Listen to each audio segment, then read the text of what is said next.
Nashville today.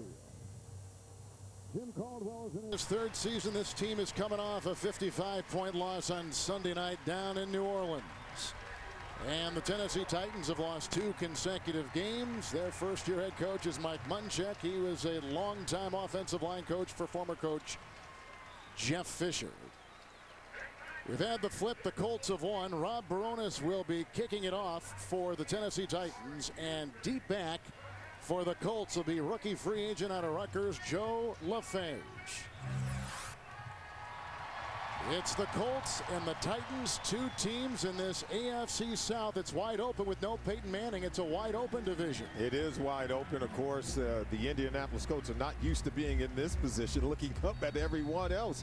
These 2 teams have won all 9 of the division titles in the AFC South. Titans in the midst of their second of 3 straight at home. And for the Indy Colts, they're on the road for a 3rd consecutive week. The Colts, the Titans on CBS, and LaFage. He is drilled. There goes a flag and maybe even a fumble after the hit, and it was a beauty, and it's going to be Tennessee's ball right off the bat. The rookie got whacked. He coughed it up. There was a big hit on the play, I think, from Patrick Bailey. Take a look. Ball comes out. The Colts have had a turnover on the opening drive in each of the last 2 weeks. In this one, they turn it over before they even get the ball on offense. Receiving team, number 97. That penalty decline. The result of the play, first down, Tennessee. How about this? Wow. There was such a scrum and all kinds of hitters right there for the Titans. Jim Caldwell has seen his team. On number 97 of the receiving team will be enforced. The ball was recovered by the receiving team. And it's funny because when it was initially coughed up, the official pointed right for the Titans. And their offense was halfway on the field, and so they bring him off. Let's watch it again. Take a look. There's the ball there. Looks like the Colts have it. It was pretty obvious the Colts had it. That's right. All right, here they go. It'll be first down and 10 yards to go. Carter is in the backfield, and Carter gets the call. That's Cortland Finnegan. Loss of a yard, back to the 7-yard line. Quarterback Curtis Painter with his 5th start, replacing the injured Kerry Collins, who was replacing the injured Peyton Manning. And he needs to really make plays. And he hasn't played poorly, Kevin, but he's got to find a way to help his team win ball games. It's second down and 11. And Pierre Garçon. So keeps his footing. Finnegan gets him there at about the 19-yard line. A pickup of 12 on the play. Offensive line in the midst of their 5th different combination in 8 games. Guards are out. Wright, Sandin, in Olsen, and Tepper. Saturday, by the way, was ill yesterday. Starting this afternoon. Running back DeLon Carter makes his 2nd NFL start. Joseph Adai is suited. He is battling a hamstring. He'll be a situational running back today for the Indy offense. And a player down, as you can see. That's Witherspoon. Will Witherspoon, the linebacker in his 2nd season with the Titans, is down with a look at Mike Munchak. He was a longtime player for the Oiler organization, a Hall of Famer, and the first-year head coach of this team, taking the place, as we mentioned before, of Jeff Fisher. And he wants a physical football team on both sides of the ball. He says, we want to dominate the line of scrimmage both offensively and defensively. He did say we haven't proved it yet on the offensive side of the ball, except for their ability to protect the quarterback. Now let's take a look at the hit. There's Witherspoon, number 92 for the Titans. He had one of his own guys get around his legs. He goes down, and he's unable to get up.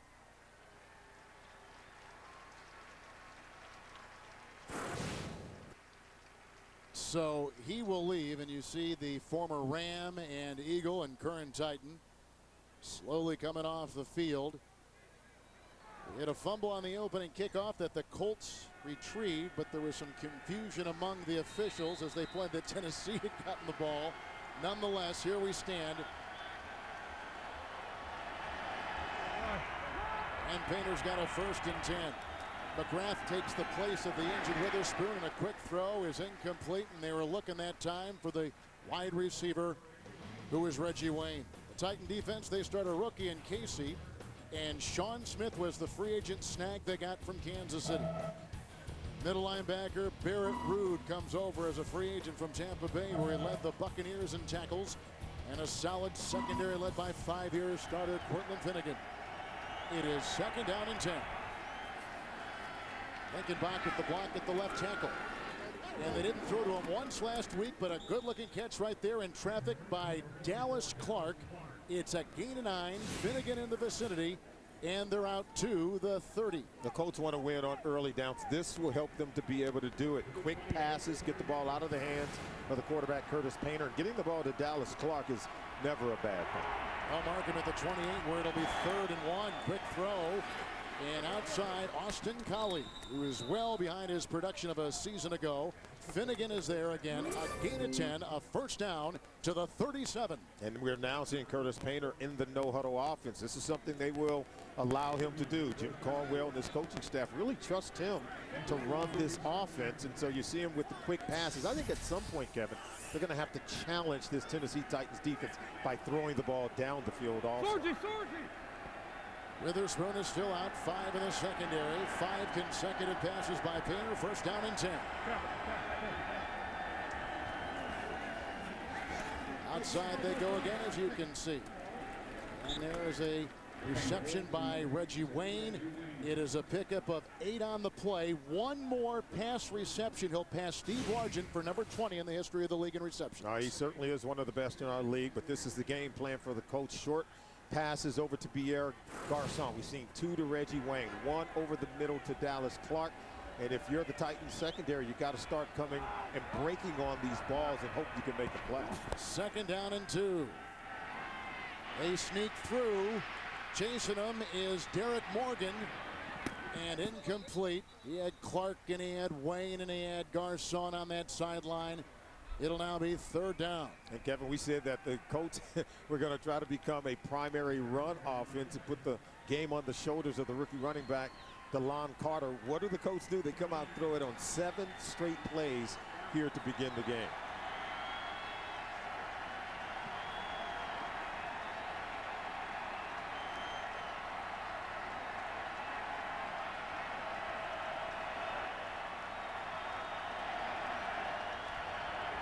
It's 3rd down and a long 2. Watch it, watch it.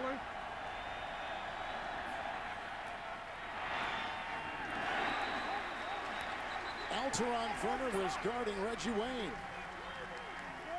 And so it goes incomplete. And on the first possession, Indy's got a punt. Now, Verner's smart. He understands everything's of the short variety. Look at him. And because Reggie Wayne didn't extend that route beyond 5 yards, Verner still can make contact with him and still have his hands on the receiver.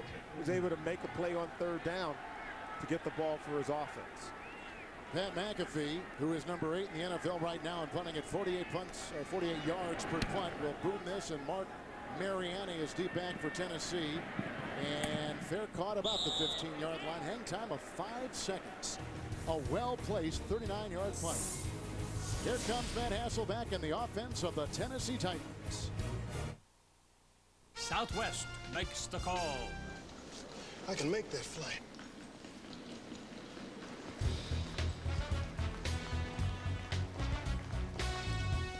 Hi, I'd like to change my ticket to the Phoenix flight. Super. You owe the difference in airfare plus a $150 change fee. What? We have an intentional change fee. Good call, ref. No change fees. Southwest Airlines. It's the right call. These are volunteers, our neighbors, putting their lives on the line. And when they rely on a battery, there are firefighters everywhere who trust Duracell. So look for these special packs to see how you can help your local volunteers. Duracell, trusted everywhere. Give them the stars this holiday, only at Macy's. Exclusive gifts from the best brands, beautifully boxed and ready to give. Make some magic this holiday season with a gift from our stars, only at Macy's.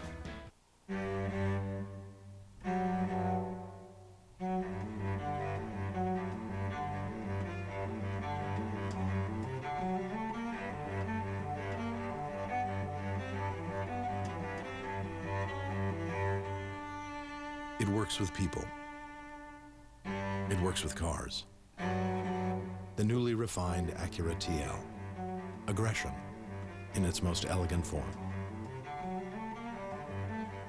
Monday, it's guest star Katie Holmes. I like her. I just don't seem to like anything she says or does. I have to break up with her, don't I? Yes. Sleep with her? Yes. How I Met Your Mother. Then, when the girls go to baking school, they'll have to deal with a couple of witches. Do you think we could convince them that slapping each other's face is the new high five? A new How I Met Your Mother and a new Two Broke Girls Monday. 8 plays punt for the Indy Colts, and now here come the Tennessee Titans. 1st and 10 from their own 15-yard line.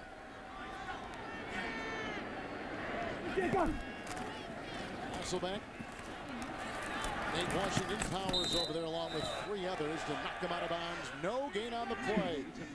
Also Caldwell over there defending. David Caldwell out of William and Mary. The quarterback is Matt Hasselbeck in his first season with the Titans after many years in Seattle with the Seahawks. You know, he came in, was handed the playbook the first day of training camp, and, you know, he's been a fast learner. And he's given this team, I think, the opportunity to have a really good offense if they can get the run game going.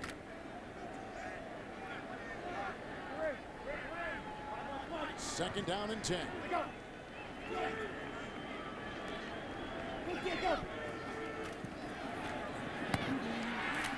He's got his receiver across the way with the tackle made by Thomas. That one is grabbed by Lavelle Hawkins. 15th catch of the season.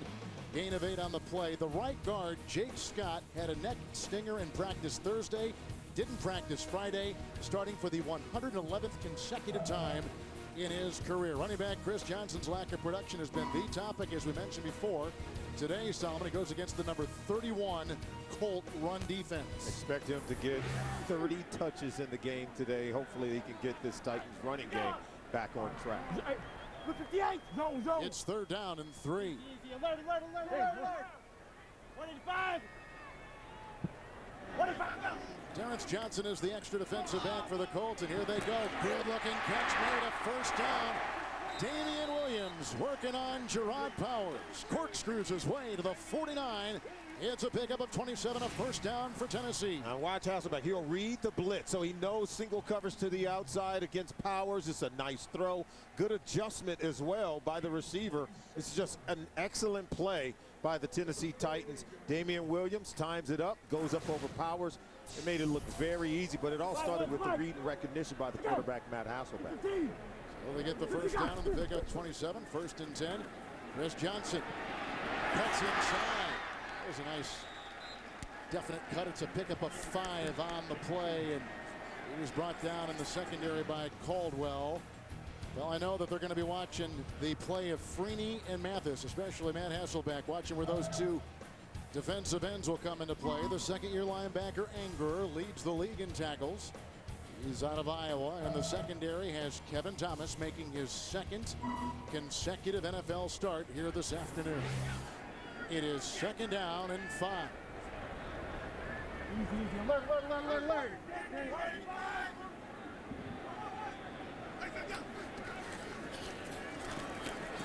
And Johnson. Couple were in there making the stop, but Ricardo Matthews got an arm on him on a gain of a yard down to the 45-yard line. For Chris Johnson, his running style's always been about patience. Slow to the hole, fast through it. Let's see if a hole ever declares itself. No, it doesn't, because you have a white hat in every single hole stuffing the gaps. And you can see what he's done in the previous 3 years in terms of averaging 21 rushing attempts per game. Those are down. So is his total yards rushing per game. And look at the average yards per carry from 5.0 in the previous 3 years to 2.9 during the 2011 season. Some people have said not running with a lot of confidence. We'll address that as we go along the game. Here's a 3rd and 4. And the tackle made by Thomas. The catch was made, a pickup of 5 by Lavelle Hawkins. 2nd catch on this drive. It's a first down for Tennessee to the 40. That's all about Matt Hasselbeck. He gets the ball out of his hands quickly. He's not going to allow Freeney and Mathis to tee off, but his read and recognition of where to go with the ball, I think, is even more impressive. Opening drive after the Colts had 8 plays and punt. 7th play right here. First down and 10.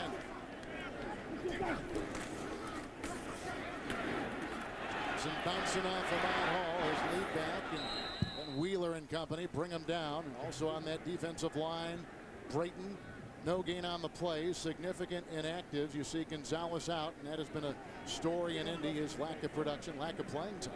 Lacey is out at the corner, the two guards, and Craig Stevens, a little-known tight end, but a huge member of the blocking up front for Hasselbeck. Yeah, Hasselbeck has become more comfortable going to Stevens without Kenny Britt in the lineup, and Jim Caldwell taking Jacob Lacey out of the lineup, I think, is an interesting point that should be noted.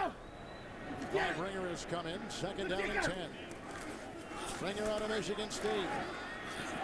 Slipping out of the grasp of a couple of defenders and bouncing outside. Moala had a shot at him. Run out of bounds by Sims, along with LaFege. It's a 7-yard pickup to the 34. Well, watch the initial penetration by the defenders. Nate Washington doesn't get that block, but then Ringer stays alive and is able to bounce it. But right now, the Colts are trying to get every man in a hat to force the running backs to have to read correctly in terms of where they should go with the ball. Good read and recognition by Javon Ringer. Ringer, the number 2 all-time Michigan State running back Lorenzo White.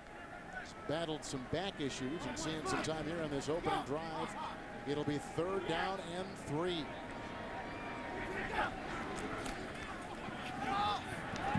Whistling over the head of Washington with the coverage on the play by Gerard Powers. 4th down. And Hasselbeck's not happy with that one. He expected his receiver to get the head around. Lavelle Hawkins, you got to be able to get the head around, come out of that route, be able to find the football. It sailed right over his head where, had he saw the ball, he would have been able to catch it. Here's Rob Baronis now. He'll be trying a field goal. He is 7 of 9 this season overall. This will be a 51-yard. In his 7th season. And the wind negligible here in Nashville. From 51, and for the game's first score, he got it.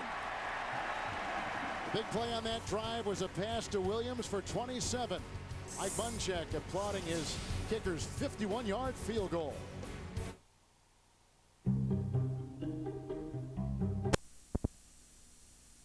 Yards away, and it's 3-0 with Tennessee on John. Yeah, off to a good start. 4 for 5 on the drive by Matt Hasselbeck as he leads his team down the field and get the early field goal. I know they're still talking about what they want to do, different looks in terms of throwing the ball, but it's the running game that they really want to get on track. Here's the second kickoff to LaFege. He fumbled the first time. He'll again take it out like he did on his initial offering. Ended on the play. Bailey was there, and there was also a nice hit by Malcolm Shepard. 18-yard return. Second look at the Colts.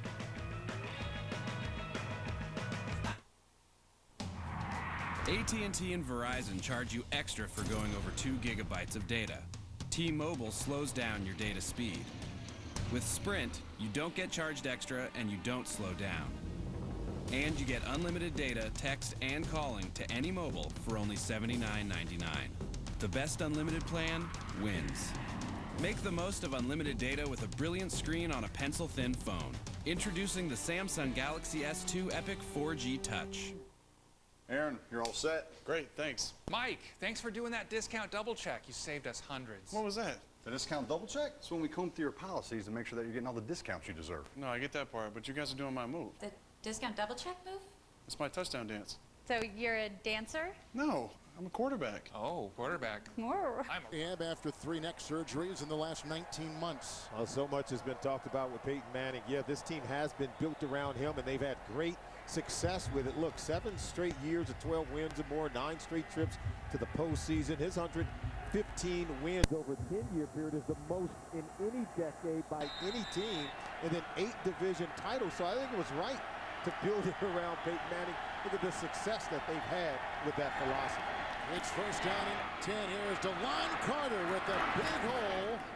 And then hit in the secondary, among the others off the line to get him, Derek Morgan. That's a burst of 14 yards and a first down. Well, we said he had a lower body build. He's a great inside runner. Look at the read, look at the cuts, good blocking up front, running behind Dallas Clark and others on that offensive line. If they can establish him as the running game, that was a long way into helping winning time of possession and giving their defense rest. Carter was a rookie fourth-round pick out of Syracuse. Coming off a 10-carry, 89-yard game on Sunday. And on 1st and 10, going for Wayne, incomplete. 2nd down and 10. Werner on the coverage. And you had a chance to talk to Bill Polian about the quarterback and other Colt issues. He said right now they're embarking upon the last leg of Peyton Manning's career, and they must take a look at how they're going to construct their team differently with someone else under center. And they're getting a look at that right now with his 0-7 start. 2nd down and 10, DeLon Carter again. And brought down. Rude finishes him off. And the gain of about 6 on the play, and they'll put him at the 32. And take a look and listen at this hit on Carter. Yeah, they're laying some leather on the rookie running back. And I think he's adapted and adjusted very well without mini camps, without OTAs. He's had to dive right in there with the injury to Joseph Adai. He's run very well so far. It's 3rd down and 5. Over the head of Garcon on a crossing pattern. Again, McGrath is still in there. Witherspoon was held out of this series after being injured in the first series. Yeah, but this one could have been intercepted. He's going to be hit on that play. Look, it just tripped up just slightly. But Painter's been very good at throwing the ball over the middle on some of those short throws. He missed on that one. And, you know, if you overthrow it, it's a good chance it could have been intercepted. McAfee for his 2nd punt. Mariani back at the 25-yard line. And again, not much wind to deal with here this afternoon in Nashville. 2nd consecutive punt by Indianapolis. Short, and not a lot of hand time. The bounds about the 27-yard line. 2 Colt possession. 2 Colt punts. Here comes Chris Johnson after the 42-yard punt. We've got 5:28 to play in the first. This is me. Yep, born cool. This is my new Civic, and I love it. This is where I work. These are my tickets to the show of the decade. These are my friends. And this, I couldn't live without this. Oh, this is the girl I went out with last night. Hey. Hey. You gonna make it tonight? This is going to be awesome. The all-new Civic EXL, the most technologically advanced Civic ever. Only from Honda.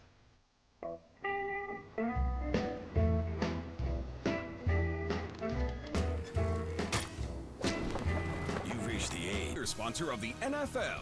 Here we go. And by the next generation Honda Civic. To each their own.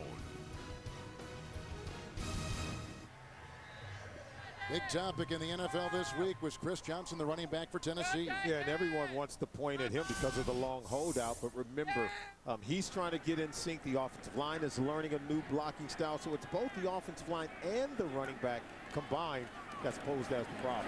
Here is Chris Johnson on 1st and 10. Caldwell finally got a hand on him. A gain of 4, put him at the 32. We talked about his running. Yeah, there has been some misreads by Chris Johnson, but at times, look at the offensive line. Now watch here. And then you have a block upfield, and you've got to do a better job of sealing that block, and he would have been able to hit the hole. So he read it right, but the offensive line did not hold the block long enough at the 2nd level. It's 2nd down and 6. Chris Johnson. Hit behind the line that time. Some nice penetration by Cavell Connor. Out of Clemson, a 2nd-year player. A loss of 5, back to the 26. And there you saw the penetration in the backfield. Look at the most rushing yards in the first 3 seasons.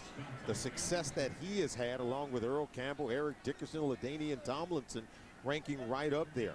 But they have had some differences in terms of their running style, and that's where the adjustments have to be made. And Mike Munchak has talked about it. Says both the offensive line and the running backs have to be more familiar with their reads and be more aggressive in coming off the ball. And then they want to get more attempts, which they believe will serve as a solution. And 3rd down and 11. Williams across the middle. Ernie Sims read it well. Gain of 2 to the 29, and they'll have to punt the ball. 3 and out for the Tennessee offense. So it's a 3 and out, 1 run, 2 pass plays, and still they can't move the chains. And Hasselbeck's got nowhere to go with this ball. I have to dump it off in front of the linebackers. Can't shake loose for a 1st down. So this is more than just about the struggling run game, which I know they want to get more carries, but you got to get more 1st downs in order to get more rushing attempts. Joe LaFage, part of what is an NFL-ranked last return game. Punt comes from Brett Kern. And fair caught back about the 21. Hang time a little over 4.5 seconds. 49-yard punt. Flag has been thrown on the play.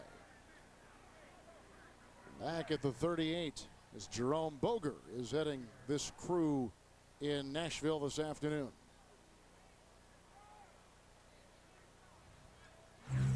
We've had one penalty, and that was on the Colts earlier on.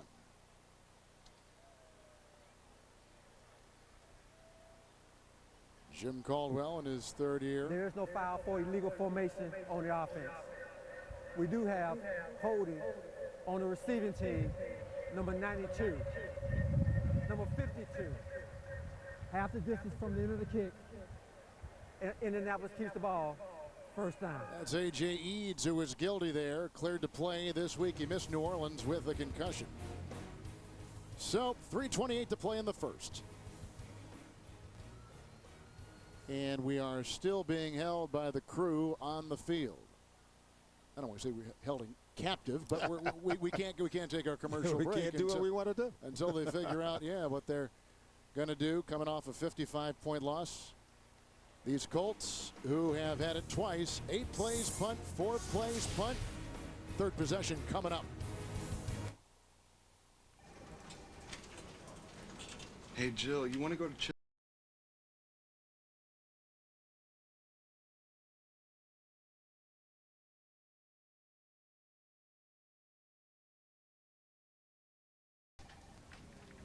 So that's a yes, or? Go bold with Chili's $20 dinner for two. There's 17 entrees to try. Like 5-yard line. Griffin trying to give him a block. He was in the Pro Bowl because of his punt return capabilities, and McAfee steers him out of bounds.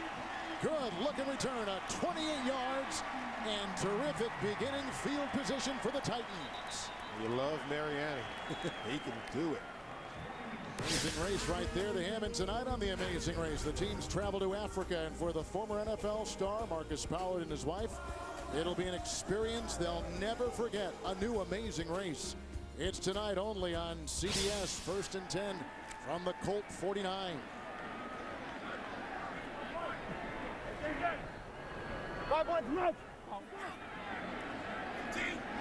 Ringer is in the backfield.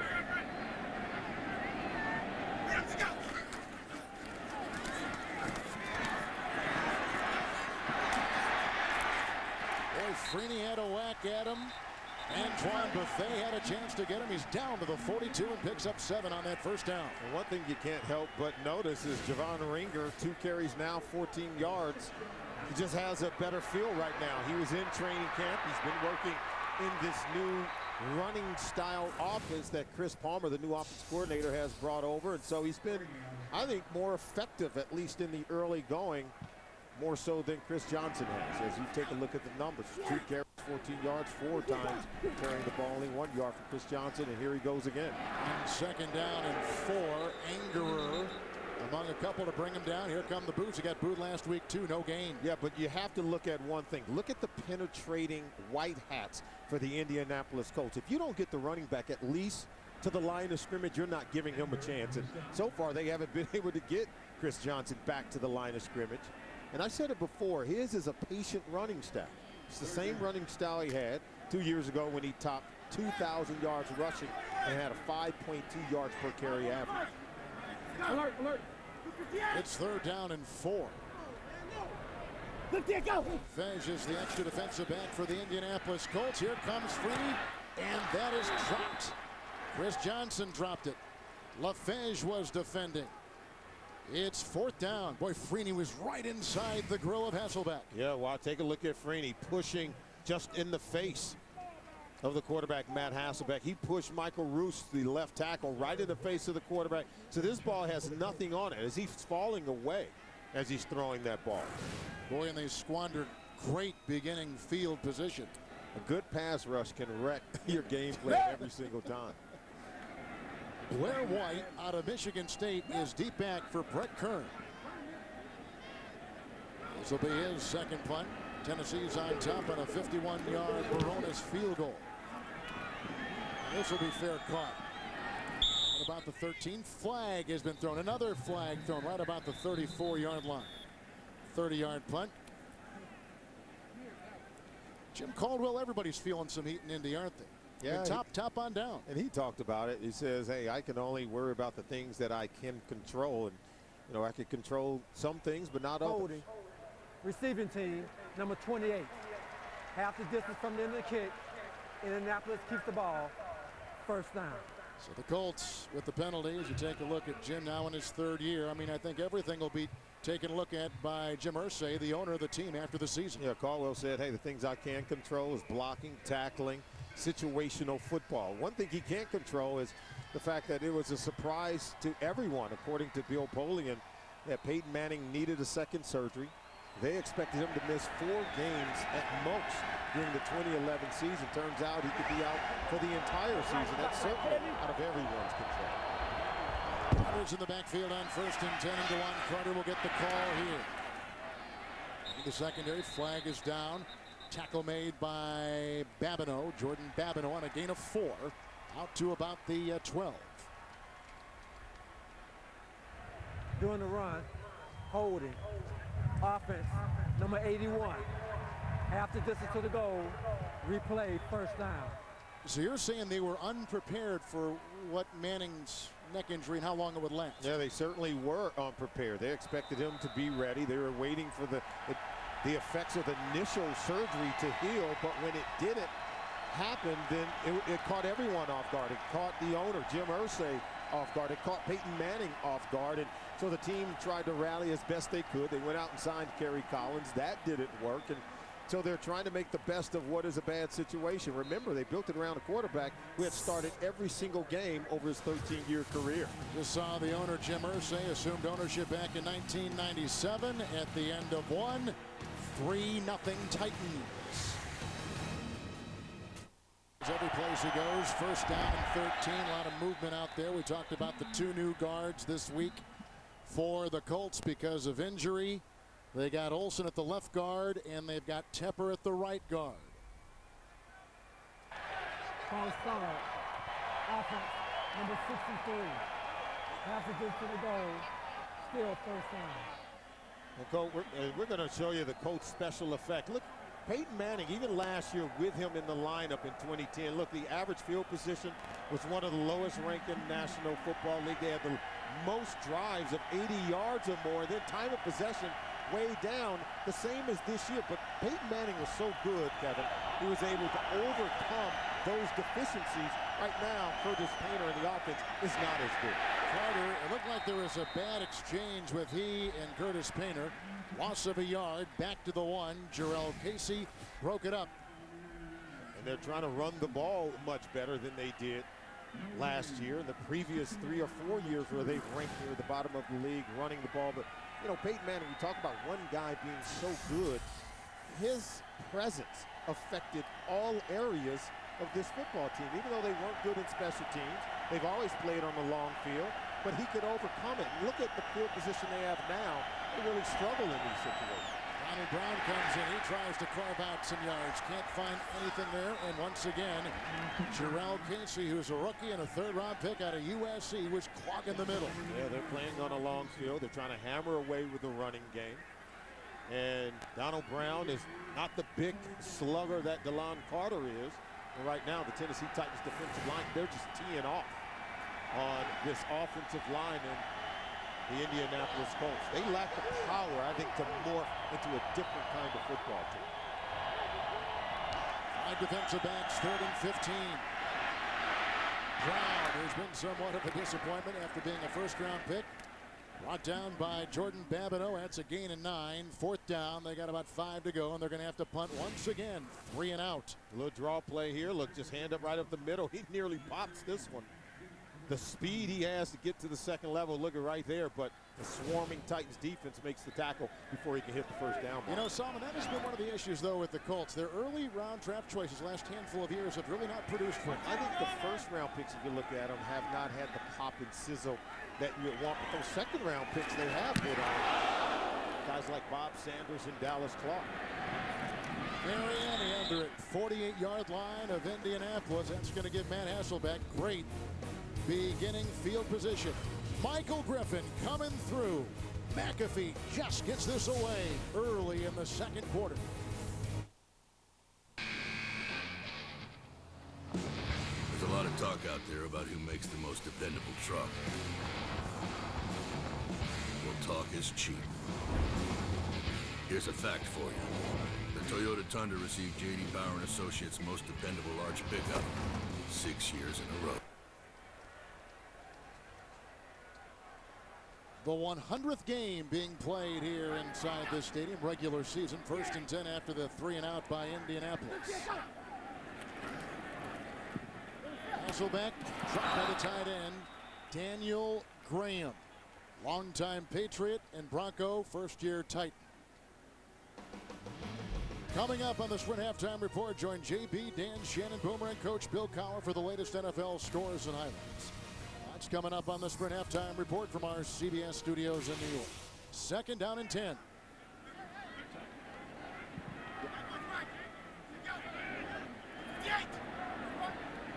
Ringer in the backfield for Hasselbeck in his first year with this team. Mathis brings him down. Gain of 4 to the 44 as we take you to New York and James Brown. Hey, Kevin, Cam making up one earlier fumble. After a great throwing catch down to the 1-yard line by Steve Smith, Cam Newton caps it off. 1-yard touchdown pass to Jeremy Shockey. We're tied up in Carolina, 7-7. Panthers had 9 touchdown tosses all of last year. That's Cam's 9th of the season. Back to Kevin and Solomon. He's got Shockey and he's got Greg Olsen, the former Chicago Bears. Some pretty good tight end targets there in Carolina. None as good as Shannon Sharp, though, right? Yeah, none. 3rd down and 6. It's a whistle right over the head of Washington. The coverage on the play by Terrence Johnson in the secondary for the Colts. Yeah, the pressure getting to Matt Hasselbeck. They just need to give him a little more time. And right now, this offensive line's got to really hanker down. They've got to do a better job protecting the quarterback, keeping him clean in the pocket. And then I think they've got to do a better job of getting the ball carrier when they run it, get them to the second level. Their head coach, Mike Munchak, he's a Hall of Fame offensive lineman. The offensive line coach is also a Hall of Famer in Bruce Matthews. That's right. Got to believe that between them both, they can find some solutions. So here now the 3rd consecutive 3-and-out for the Tennessee Titans. And like we said, they got whacked last week here at home. The Brett Kern punt. And that is grabbed at the 14-yard line by Blair White. And then he was hit immediately by Ayers and others. 30-yard punt. 12:08. Meet Kate. She hates her phone. My phone is so lame. 37, Tommy Campbell is right there. And oh, what a flop. That's a bad acting job. And even the officials saying, all right, son, you can go ahead and get up. It's down and 10 from the 16-yard line. We've had 5 consecutive possessions, 3 in punt. Here is DeLon Carter. Nice, making a miss in the secondary. Stiff arms his way. A flag has been thrown. A pickup on the play of 14 yards for Carter. Well, you like the run by Carter. Looks like it's going to come back, as we saw flags flying. But what a move at the second level. Babineau finally steers him out of bounds. Offense, number 84. 10-yard penalty. Replay, first down. That's the tight end, Jacob Tamme. Tamme was the tight end who sealed the edge. It's going to be right here. Look at that. See, he just sealed the edge and held at that last minute, not allowing the defender, number 56, Akeem Ayers, to come off and make a play. Gordon Finnegan is the one who whiffed on that tackle. We're talking about a 2-time Pro Bowl cornerback for Tennessee. Yeah, he's a good open field tackler, but DeLon Carter is a good open field runner. We're seeing that. You're right. 1st and 18 with the penalty. Painter moved, and then Jones on that defensive line shot right through. Foul stop. Offense, number 7. Half to get to the goal. Still first down. 7 penalties on the Colts already. Let's go to New York and James Brown. Shannon, did Reggie Bush fire up his teammates? Early in the week, JB, he said, we stink. Well, he doesn't stink on this run. 35 yards. And we're going to tack on a horse collar half the distance to the goal line. Would lead to this Matt Moore touchdown, 14-3 JB, Miami. Smelling fresh there, Shannon. Back to Kevin and Solomon. That's the Reggie Bush we all know and love in his first year with Miami from New Orleans. First and 22. Outside they go. McCourty makes the stop on Pierre Garçon. It is a gain of 6. He's out near the 10. This week, Dave's all new with Ben Stiller, NCIS star Mark Harmon, and tomorrow, Jesse Eisenberg. Followed by the Late Late Show with Craig Ferguson, only on CBS. You and I watched that Tebow game in Miami last week. I always feel the Dolphins having a hard time figuring out what to do and where to play Reggie Bush. Absolutely. I think they're trying to find themselves on both sides of the ball in Miami with the Dolphins. Second down, 16. Carter plowing his way. That's what they thought he would do when they got him out of college, but he's proven to be much, much more than just a between-the-tackle runner. Sean Smith getting off him. Gain of 5, and they'll put him at the 15. Well, you know, Curtis Painter talked about this offense staying in phase. You know, we've seen the penalties that have forced them to move back, and you know, whenever you're in this third and long situation, that's when you're not in phase. You're not able to get positive gains on the early down. And Jim Caldwell's offense is forced to be in third and long situation. If you're the defense, this is where you look to make a play, create a turnover against a young Curtis Painter quarterback. 5 in the secondary, third down and 11. They got him. Klug, Carl Klug, who is a rookie from Iowa, brings him down back at the 7. Loss of 8. They got a punt again.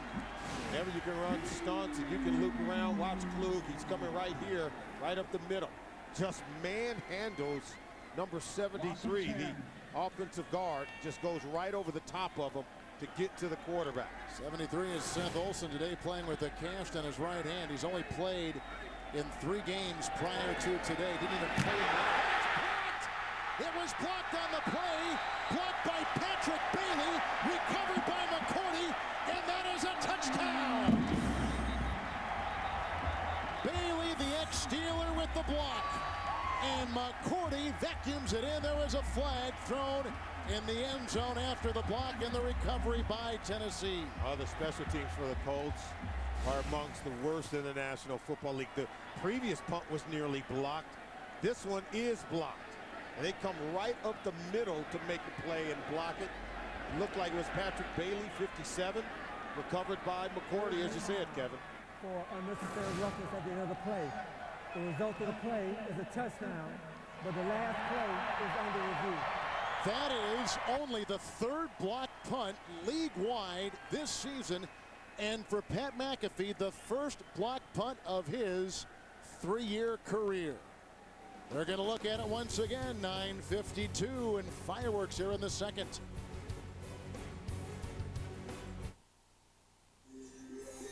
How can power consumption in China play as they always do in the NFL? This was a block punt of McAfee by Bailey, the linebacker, reserve linebacker.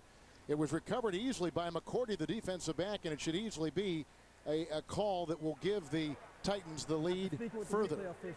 The rule on the field is confirmed. It is a touchdown. That was obvious. They'll try an extra point. I would prefer to cheer the play and not the replay. I mean, because this one is obvious in my mind. It's a clear block, and it's clearly recovered in the end zone by Devin McCourty. It's just a really good play by the Tennessee Titans special team. We said they previously had almost blocked the other punt by Michael Griffin. And now they leak through here. And so if you're the coach, you got to get something fixed over there because they could end up blocking another one. So in his 2nd year with this Tennessee team, Patrick Bailey, 4 years out of Duke, waived last year by the Steelers, comes up with arguably his biggest play. Titans' 2nd block punt this year as a team. You see the extra point making it 10-0. Here are the Colts special teams. 3 penalties, 1 block punt. 9:52 in the second. In the Outback, we know how to light a fire, and we know how to use it. Introducing Outback's new wood fire grill. Now there's another way to enjoy the incredible taste of the Outback. Every bite certified delicious. For a limited time, try our juicy signature sirloin, combined with tender chicken, or succulent shrimp, or delicious mahi.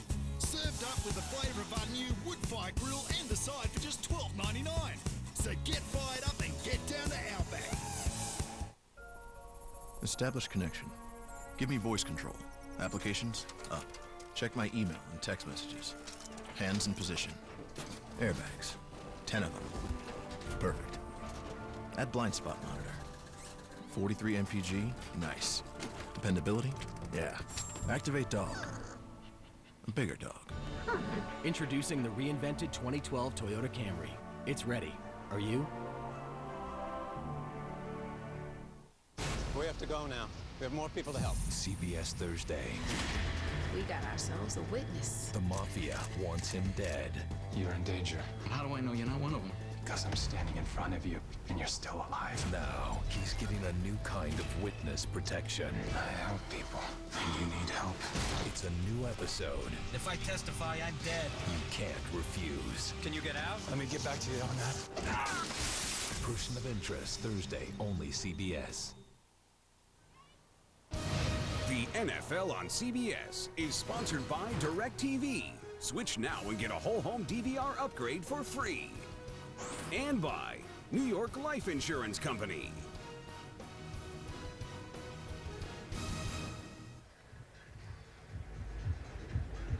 Well, we haven't had a first down in this game since about 6.5 minutes left in the first quarter. We just had a block punt covered by the Tennessee Titans, making it 10-0 over Painter and the Indianapolis Colts, the winless Colts, one of 3 winless teams in the NFL at 0-7. Barona sets, he kicked a field goal earlier of 51 yards. Let's see if the Colts can produce something on special teams and try to give Curtis Painter good field position. Well, they got defensive issues, coverage issues, special teams issues. There's a lot on the table for the Colts. And this will be left in the end zone by LaFage. So it'll be first down and 10. The MetLife blimp is providing these great scenics today, high above beautiful Nashville. Look for the MetLife blimps as they team up with CBS for more coverage this season. One of the great venues in the NFL, this LP Field. First down and 10 for the Colts at their own 20. Now let's see if the Colts can get some of the rhythm that they saw in that first possession. Quick pass plays. I guess we can call this decent field position since they're not pinned inside their own 5-yard line. In fact, it's the best field position they've had all day. We've not seen Joseph Adai today, battling a hamstring. He is suited up. Brown is in the backfield. Oh, there's some confusion. First and 10. Here comes Casey. There goes Painter. Brought down by the rookie out of UCLA. Ayers, the run of 4, and he's out to the 24-yard line. Yeah, Painter wasn't even allowed to set up before the pressure had poured in on him. You know, we talk about the movement they had up front on the offensive line. Anthony Costanzo, their first-round pick, he's out. You've got other members, Ryan Dean, who's out. So many moving parts on this offensive line. I don't think they have the chemistry right now. Brown on second down and 6 to the 27. Jason Jones among a couple after the gain of 3 by Donald Brown. Now they're trying to run the ball. Protection is paramount for this quarterback, but their ability to run the ball also, I think, has been pretty anemic. And that's what makes it tough for Jim Caldwell for this whole offense to really get going. I think they lack that dominant running game to help fuel the offense. They've made a change at left guard. Seth Olson is out. Jamie Richard, signed this week, is in. 3rd and 3, looking for Clark, and great coverage on the play by Barrett Ruud. It's 3 and out for the Indianapolis Colts. And we haven't seen the ball sail more than 15 yards down the field in the passing game. And that's why everyone in the underneath coverage for the Titans, look at everyone breaking on Dallas Clark. They don't fear any routes being run behind them at the linebacker position because the Colts aren't even trying to push the ball down the field in the passing game. McAfee will punt. That's low. Snow with the long snap. Mariani back to his 18. Finds a gap, and Snow, the long snapper, Justin Snow, brings him down a 13-yard return. A 54-yard punt. They'll put him at the 32. 8:35 in the first half from Nashville.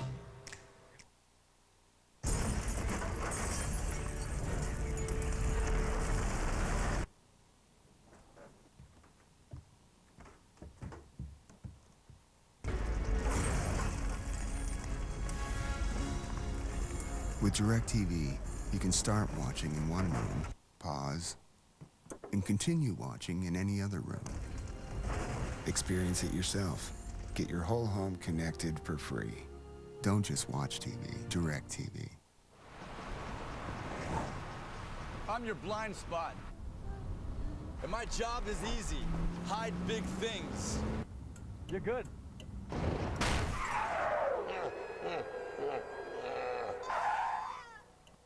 And if you named your own price on car insurance, you could be paying for this yourself. So get Allstate. You can save money and be better protected from mayhem. Like me. Shop less, get more. Make one call to an Allstate agent. What makes Scottrade your smartphone's most powerful trading app? Total access to everything. From idea to research to trade, including financials, indicators, and real-time streaming quotes. Whether you check your investments every day or every minute, our app can take them from thought to trade.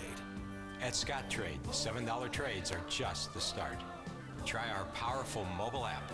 It's another reason more investors are saying, I'm with Scottrade. As we return to LP Field, Kevin, take a look at some of the quarterbacks this season with new teams. Tavares Jackson's in Seattle, where they're 2-4. And then Donovan McNabb's gone to Minnesota. He's been benched for Christian Ponder, the rookie, and Kevin Cobb's now in Arizona. They've gotten off to a 1-5 start, but Matt Hasselbeck has the Tennessee Titans playing 500 ball. He's meant more than that, as he's made a real seamless transition to become the starting quarterback for the Titans. After a 3-and-out by the Colts, here's a 1st and 10 from the 32-yard line. Ringer in the backfield. And he was brought down. Moala got him along with Caldwell. It's a gain of 2, and he's up to the 34. And look at the notable offseason quarterback acquisitions as we have seen. And he says he's been re-energized, Matt Hasselbeck did, during the lockout. It was good to be away from football, but then once they signed a new collective bargaining agreement, it all hitting at once that he had to learn a new offense, that he turned everything over to his wife, Sarah, to get settled so he could focus in on football. 2nd down and 8. Ringer finding a gap. And takes he and Philip Wheeler, the linebacker, on a ride for 11 yards. Titans with their first down since 9 minutes left in the first quarter. He's out to the 45. Matt Hasselbeck relies on knowing defenses. He's an age-old veteran in the National Football League, and why he's still learning Chris Palmer's playbook. I think he relies on the fact that he understands defense. He's seen everything. Blitzing defenses, every zone defense. He knows where to go with the football. It's 1st down and 10. Ahmad Hall out of the University of Texas. Dragging him down was Kevin Thomas, who was a 3rd-round pick a year ago out of USC, but missed the season because of a knee. It's a 7-yard gain down to the 49 of Indianapolis. Well, the right tackle, David Stewart, does a good job against Robert Mathis, keeping Hasselbeck clean. If you keep him clean, you can throw the ball around. Every receiver knows that they have to stay alive because Matt's going to get him the football. I think Hasselbeck's done a really good job of adjusting after losing Kenny Britt. He knows now he has to use everyone in this offense. Well, he's found 6 different receivers today. He throws that in the dirt on that 2nd down and 3 at the feet of Ringer. Hasselbeck last week hit his right thumb on a helmet of an oncoming Texan defender. It was sore. He did not practice on Wednesday. Took off the gloves. He was back in there Thursday. But you know what? At his age, he's got to watch out the little things like that, especially on your passing hand. 13 years in the National Football League. Yeah, I think he understands that Sundays are more important than Thursdays. And, you know, Chris Palmer, he's the new offensive coordinator here. He's still learning the things that Matt does very well and some of the things that he should tailor to Matt Hasselbeck's skill set. And still learning one another without a full training camp. Terrence Johnson, the 5th defensive back, 3rd and 3 right here, and the drop play goes off to Ringer and nothing doing. Nice play by the former Raider on a loss of 4 and Carolina Panther. Tyler Brayton makes the play. They force a punt from Hasselbeck and the offense of Tennessee. Tyler Brayton not only comes in, watch him as he gets penetration. He takes out Hasselbeck as well. Look at him. Knifing in underneath, lined up at that tackle position. And we talk about this offensive line is struggling to get the ball carrier, whether it's Chris Johnson or Javon Ringer. They have struggled to get the ball carrier back to the line of scrimmage. Brett Kern will punt once again. 2nd full season with the Titans. Began with the Denver Broncos. They let him go in midseason. Picked up here. Little hang time. LaFage with the catch on the fly at the 21. 31-yard punt.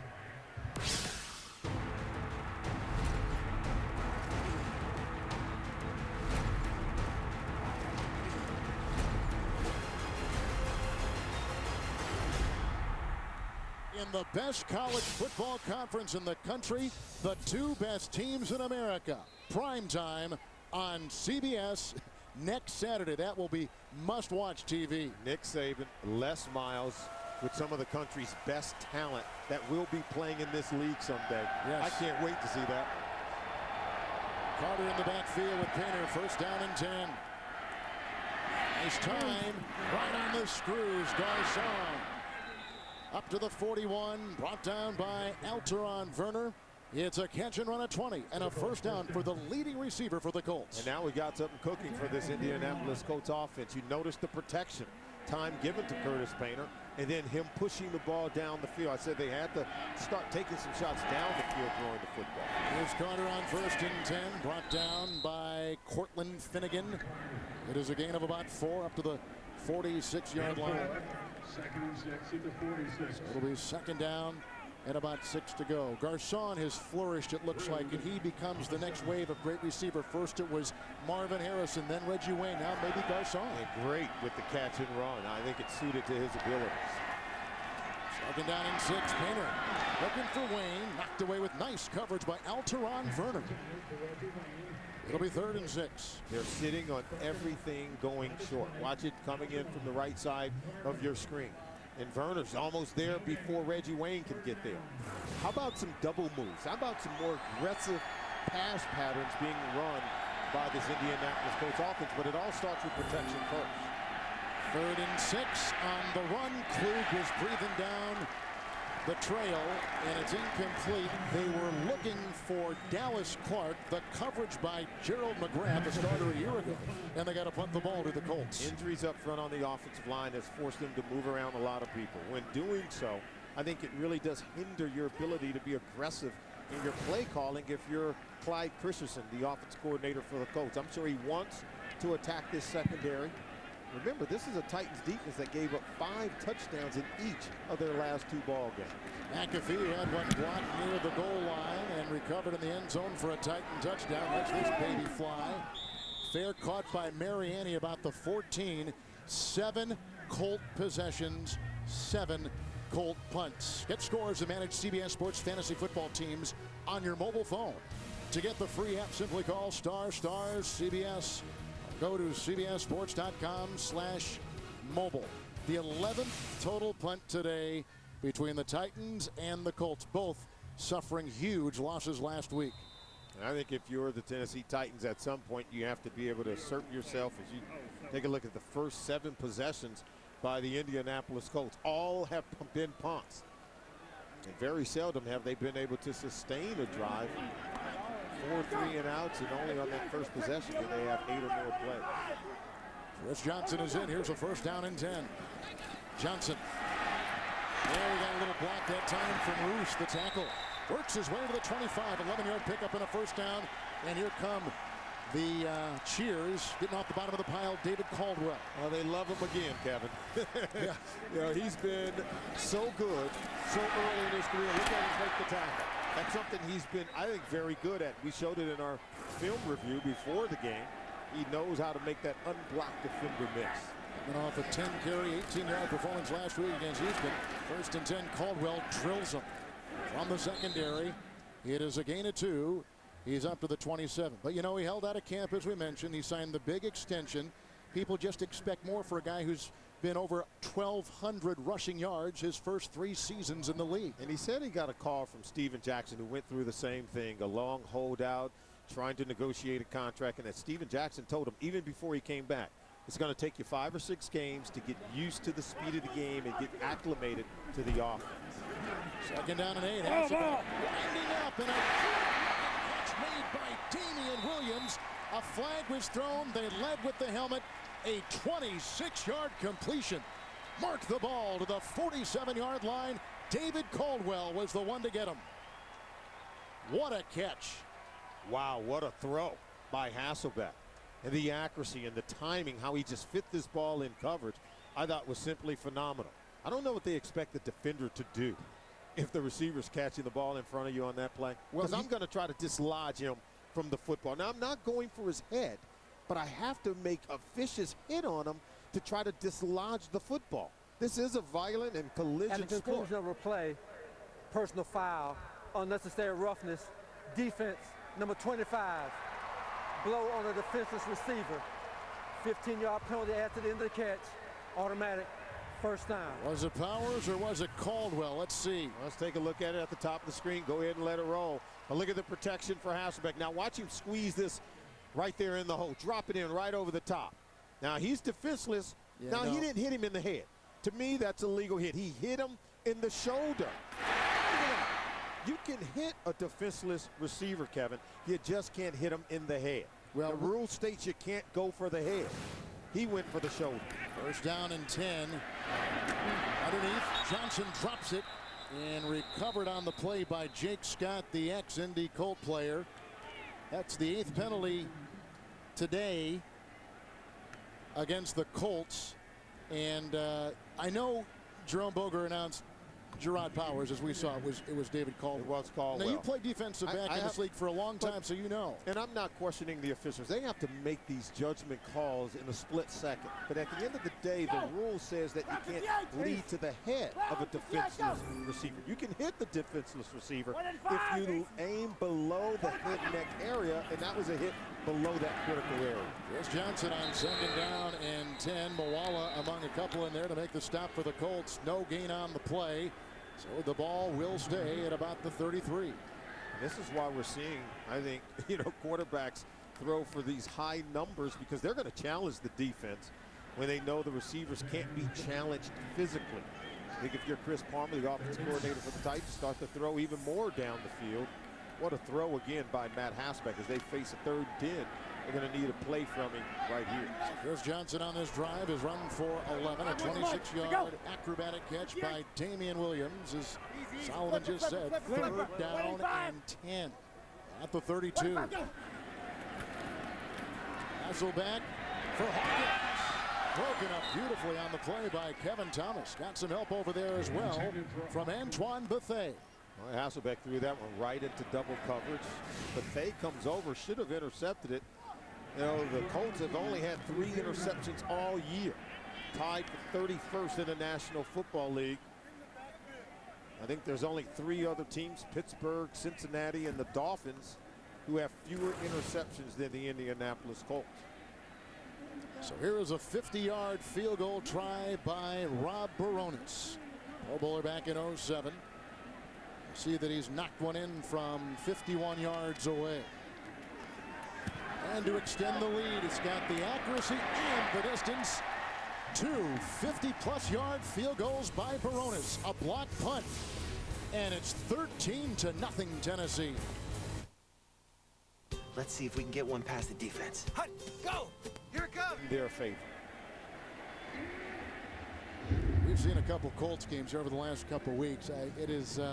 This is a winless team, and they look like a winless team today. Well, they've regressed, and we saw them early. We saw them against Kansas City where they played well, except for in the 4th quarter. Saw them against Cincinnati, then saw them again on Sunday night.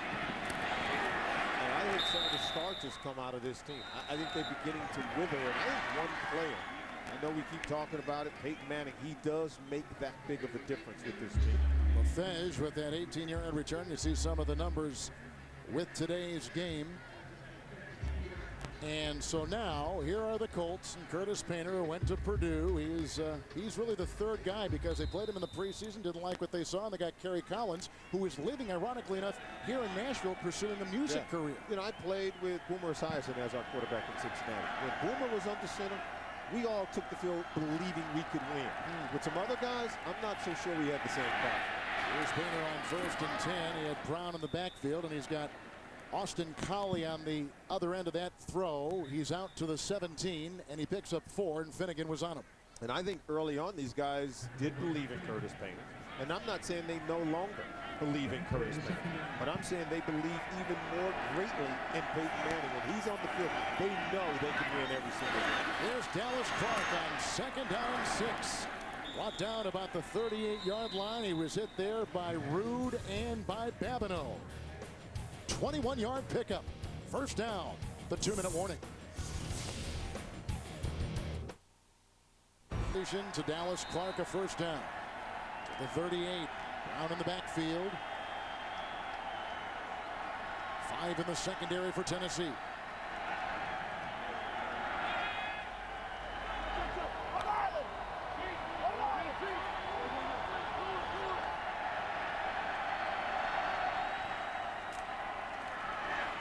Airing it out for Garcon. And it may have been picked up on the deflection by Griffin. It was. That is the first turnover, and Griffin getting the ricochet on the pass by Painter.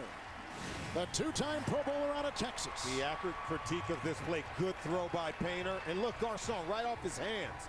And then just the hustling Michael Griffin is able to come over and get the interception. Did Werner get a hand on it? Got to believe that Garcon, look, fighting in there, looked like it went right off the hands of Pierre Garcon. And you intercept all tips and overthrows. Look at that. Garcon, ball's in the hands of Griffin. He makes the catch. So we said they needed to push the ball down the field. I think they had an opportunity to complete that pass. Wonderful coverage by Jason McCourty. Griffin was there. Here's a 1st and 10 Ringer. Griffin taken down by Ingram. It's a loss of 4. They'll put him back at the 31. Yeah, McCourty with a great diving play on the ricochet. Griffin gets it, and it's back to Tennessee. Yeah, I couldn't tell if it hit the hands of the defender or if it went off the hand of Pierre Garcon. 2nd down, 14. They get it off to Cook. Jared Cook out of South Carolina. He was hit once by Sims, also by Thomas. The gain to the 39, picks up 8 yards. And let's see if the Titans can do something with the ball here in this 2-minute possession. Hasselbeck, this is where he likes to make his money, get some more points on the board. 3rd and 6. Oh, he's got the big lumbering tight end Cook. He is a runaway freight train right into the tackle of Antoine Bethea. Down to the 29, a catch and run of 32. Ernie Sims in coverage. Watch the pump fake by Matt Hasselbeck. This is how you uncover. See, he just uncovered Jared Cook over the middle of the field. Sometimes the quarterback can do wonders in helping his receivers to get open. The pump fake that he sold there to Ernie Sims is what allowed Cook to become so wide open over the middle of the field. Excellent play by the 13-year veteran at quarterback, Matt Hasselbeck. And it was the end of last season where this Jared Cook, who was a high pick out of South Carolina, really began to flourish. 26 receptions in the last 8 games of last year. He's carried that momentum now into this season, and with a veteran quarterback throwing to him. And Hasselbeck said, it's taken me a while to get used to some of these guys, to even learn their names and know how they run. And he talked to us, and Jared Cook was one of the guys that he mentioned. He said he's got some tremendous ability. And you can see him using the weapons wisely in this offense. And Greinfeld actually drafted up to get this kid. They thought so much of him. Here's a 1st and 10. Underneath, Ringer. Down by Terrence Johnson, but they're dragging him down to the 18. That's a catch and run of 11 yards. So they go 32 to Cook. Ringer with 11. It's 1st and 10. You see the 2 Tennessee timeouts. Hasselbeck, quick slant, Hawkins. Inside the defense of Kevin Thomas. Gain of 5. Timeout taken, and down to about the 13-yard line. Marking him at the 12. Right, Matt Hasselbeck in complete control of this 2-minute clock and working Chris Palmer's offense to get them in scoring position. This is what veteran quarterbacks, I think, are so good at. If you're one of the good ones in this league, and Matt Hasselbeck is, you're very cool, you're very calm, you know the clock, you know what you want to do, you can read the defense. He's getting the ball out quickly and accurately. Hasselbeck, a original 6th-round pick by the Green Bay Packers to back up Brett Favre. He was traded to Seattle when Mike Holmgren left the Packers and went to Seattle. That was one of the first moves he made.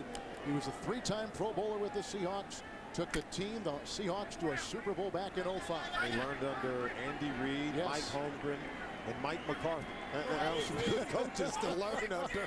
And Matt Hasselbeck has blossomed as a result. Very good point. 2nd down and 4. Ringer was in, and Ringer gets the ball. It's Sims with. Down to the 3, a catch and run and a 1st down. That is a 9-yard reception on the heels of an 11-yard reception. And they'll take their final timeout right here. Will Tennessee, with 26 seconds to play in the first half. Poor tackling has plagued the Indianapolis Colts on defense. They have struggled on the defensive side of the ball. They run a lot of cover two. You've got to make this tackle. Great angles and then good tackling is what you have to do in a zone defense. And when you miss, it means extra yards for the ball carrier. That was Ernie Sims. He ducked his head, whiffed on the play, and it allows the Titans to knock on the door, getting the ball inside the 5-yard line. You know what's interesting about this drive, and really a lot of this first half, we've seen a lot of Ringer in there. Not as much of Chris Johnson, who you see right there. We didn't hear that they were going to make any changes in snaps, but we've clearly seen a pretty even measure between these two guys today. Yeah, Javon Ringer, he was in training camp with his team. We saw some numbers on Hasselbeck, completing 74% of his passes inside the red zone. Just incredible. It's first and goal at the 3. That is a touchdown. That is a run. Nate Washington. That is a run. And he runs in from 3 yards away. Washington with the touchdown, and the Titans are running away. Well, you say, Kevin, it goes in the stat book as a pass, but it's just a long handoff over to Nate Washington. Just a well-designed play by Chris Palmer, the offensive coordinator for the Titans, getting the ball in the hands of Nate Washington. No defender even near him. They didn't even touch him. It's good coaching. Washington gets his second touchdown of the season. Came here as a big-time free agent from the Steelers a couple years ago. Barones will try to tack on one more. And this baby has been all Tennessee with special teams. Getting a touchdown. There's an extra point. Another one on there on the board for the Titans. Now on top 20-0. Big plays. The tight end Cook caught one for 32. And then Ringer out of the backfield caught 2. 1 for 9, 1 for 11 on that good-looking Titan drive. Oh, they look really good, and this has been a game of Tennessee Titans making plays even on special teams. The block recovered by McCourty for the touchdown, and then they get the interception to set up this drive. Michael Griffin comes up with the pick, and then the touchdown to Nate Washington. So Matt Hasselbeck has the offense on the road. The defense complement them by getting a turnover. The special teams getting in on it. Mike Munchak has his team operating all 3 phases of the game so far. They're playing some dominant football here today. Well, last week it was 62-7 New Orleans, outscored by 55 points. Now the Colts outscored by 20, and we're still in the first half of football. I think if you're the Colts, boy, this is a tipping point to your season, because I believe they have to reaffirm to themselves that they have the talent and the fortitude to get it done, and to get it done without Peyton Manning. He's not showing up, at least not in this game, and not anytime soon. They are going to have to go out and fight for their head coach, Jim Caldwell, and try to win a football game. Hasselbeck on that drive, 6 of 6. Boy, did he look good. And the ensuing kickoff by Barones and LaFage. At the 8. Out of bounds. Not a lot of running room right there. And he is picking up 10 on the return. Tonight on 60 Minutes, what did Bernie Madoff's family know about the biggest financial fraud in history? Well, you'll hear it all when his wife and son break their silence. That's on 60 Minutes tonight, only on CBS. You heard Steve Jobs talking about, the late Steve Jobs talking about his life. Last week on 60 Minutes, the Madoff scam. Tonight on 60 Minutes, the award-winning show here on CBS. So there's 19 seconds with which to work, and the Colts with 3 timeouts, 1st and 10. Brown in the backfield.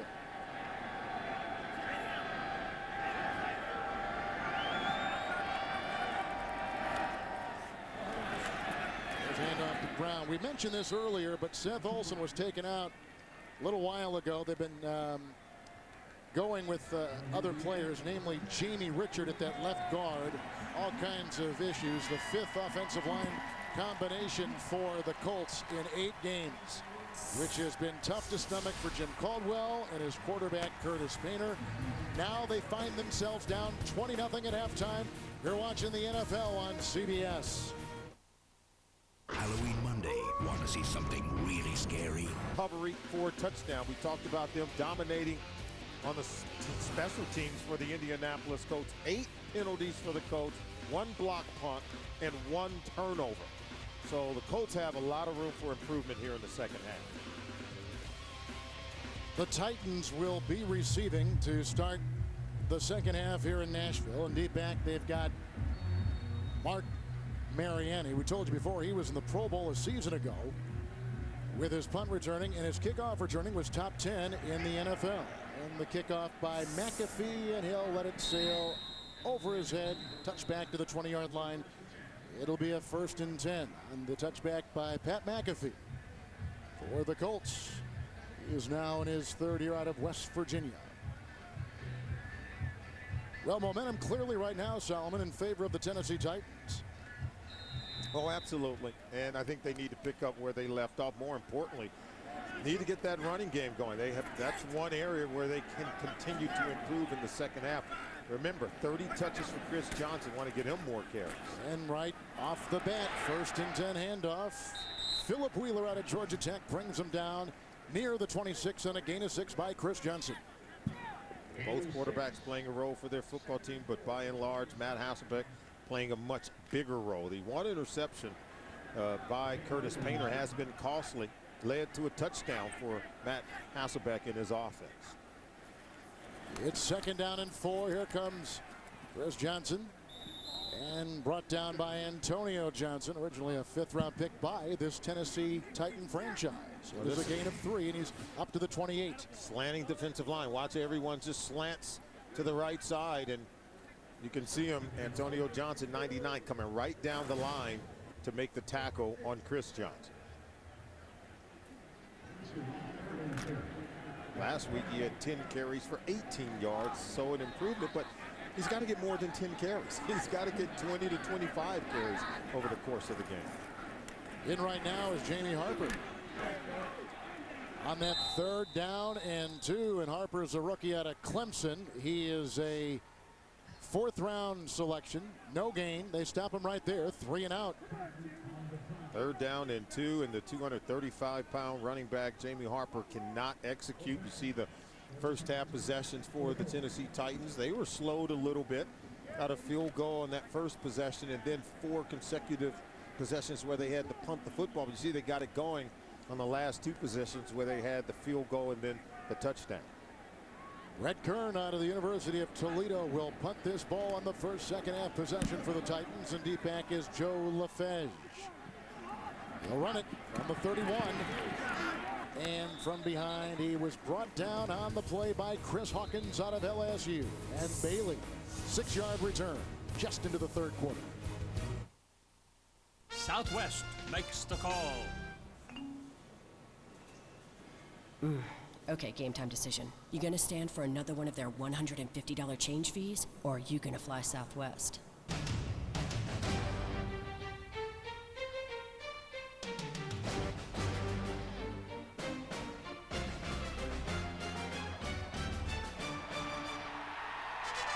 No change fees. Southwest Airlines. It's the right call. We know it's hard to believe Domino's now has artisan pizzas. We've got some creative ideas on how to prove it. We could have gotten a celebrity chef. A hand-stretched thinner crust. Cut. We could have shown some cliched Italian scene. Oh, salami. Cut.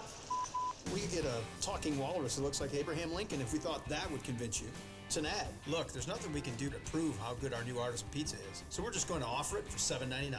If you try it, you'll be convinced. We canceled the walrus. Pack him up. Oh, man. Road trip, buddy. Let's put some music on. Welcome to Learning Spanish in the Car. You gotta be kidding me. Yeah, this is good. Vámonos. Vámonos. Gracias. Gracias. 13 horas en el carro sin parar y no traes música. Mira, entra y cómprame unas papitas. Get up to 795 miles per tank in the all-new Volkswagen Passat TDI Clean Diesel. It's the moment the 2 tribes have been waiting for, the merge. Now, will the nerd play everyone? I finally feel like I'm in control of my fate. New Survivor, CBS Wednesday. This telecast is copyrighted by the NFL for the private use of our audience. Any other use of this telecast or of any pictures, descriptions, or accounts of the game without the NFL's consent is prohibited. After 3 and out by the Tennessee Titans and the subsequent punt, here come the Indianapolis Colts. At their 38, by the way, on that return, Terrence Johnson was injured. He usually goes in there in nickel situations. We'll have to see how the Colts now work their secondary when they got to go to multiple. Here's a 1st and 10, and DeLon Carter. He was slowed up behind the line of scrimmage after a gain of 3 on the play. Casey, the rookie, brings him down. It's a gain out to the 41-yard line. Yeah, we said that this team has regressed, and look at the last 3 halves that they've been outscored 82-7, and even the total yards for opponents, 741 yards and just under 400 yards for this Colts offense. So they've got to pick it up here and start to play much better. Reggie Wayne on 2nd down and 7. He has a 1st down, brought down on the play by linebacker Gerald McGrath. It is an 8-yard catch and run, 1st down to the 49. 7 consecutive possessions where they punted the football, and then when they do finally take a shot down the field by Curtis Painter, the pass is tipped off the hands of his receiver and intercepted, which the Titans were able to turn into points. Wayne's 2nd catch today. 1st and 10. Downfield, and that is Austin Cowell. He was hit by Griffin, whacked by Finnegan, works all the way to the 30-yard line of the Titans, 21-yard pickup. This is a good sign. They come out and they remain aggressive on this throw from Curtis Painter over the middle of the field to Austin Collie. He makes the catch for his young quarterback and create a new set of downs. This is the deepest penetration all day for the Colts. Collie again, blocking his Wayne. Shoved out of bounds by Alteron Werner. The catch and run to the 24. He picks up 6 for Indy. You know, they've been just very conservative on these throws. These are the short variety that we saw mostly in the first half, and I think they have to start pushing the ball down the field. Even though Painter had been intercepted when throwing the ball down the field, I think he has to continue to challenge this secondary because they're just jumping on every short route. Jamie Richard continues to take the place of starter Seth Olsen at that left guard. And on the run on that 2nd down and 4, he is close to a 1st down, gain of about 4 to the 20-yard line. We talk about those short passes. That's what we saw in the first half. Look how tight the coverage is for the Tennessee Titans. They're jumping every single route, racking the receivers, not allowing any yards after the catch. And some of these are tipped and nearly intercepted. And finally, Michael Griffin comes away with one. And so I think you have to challenge this defense down the field to create more space in areas for your receivers to make plays. Well, a quick count by Painter on 3rd and inches, and the quarterback sneak may have gotten him the 1st down. Yep, they got it. They're in field goal range with a new set of downs. If you're Painter, I think right here you try to take a shot at the end zone. If you get one-on-one coverage especially, keep the ball outside the numbers. 1st and 10. At the middle, big time catch made right there by Collie, but the hit by McGrath was a bone rattler. He picks up 4 on the play to the 16. Collie on this drive catches of 21-6, and right there 4. Well, he's finding guys over the middle of the field. Collie is one of his favorite receivers coming into today's game. He had 9 catches on 3rd down. Every last one of them result into a 1st down. 2nd down and 6. This is Garcon. McGrath is there once again. Gain of 3 on the play, and they put him down to the 13-yard line. Every time they run that bubble screen to Carson, I thought if he would have stayed outside, he had room to run. Yeah. He picked up an excellent block from Dallas Clark. He just brought it too far down inside. As you see Peyton Manning giving some instructions to the offense. Back into Clyde Christensen, 3rd down and 3.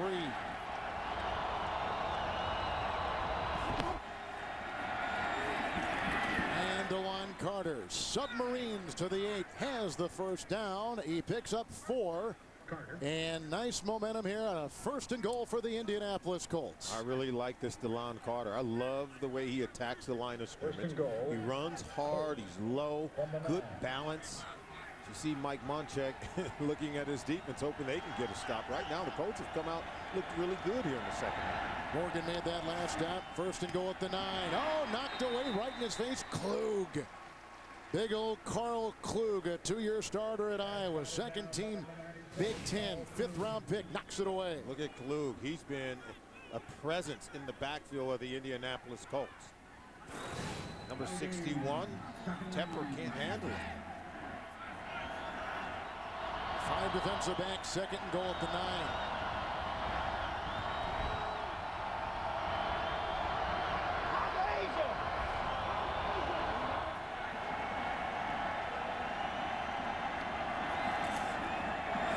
McCarty. Carter finds a gap, and niftily works his way down to the 3-yard line on a pickup of 6 on the play. He was dancing inside. Like we said, they thought it was just going to be a between the tackle runner for short yardage. He's a very nimble-footed guy who runs outside. He's had the best runs of any running back so far this season for the Colts. It's 3rd and goal at the 4.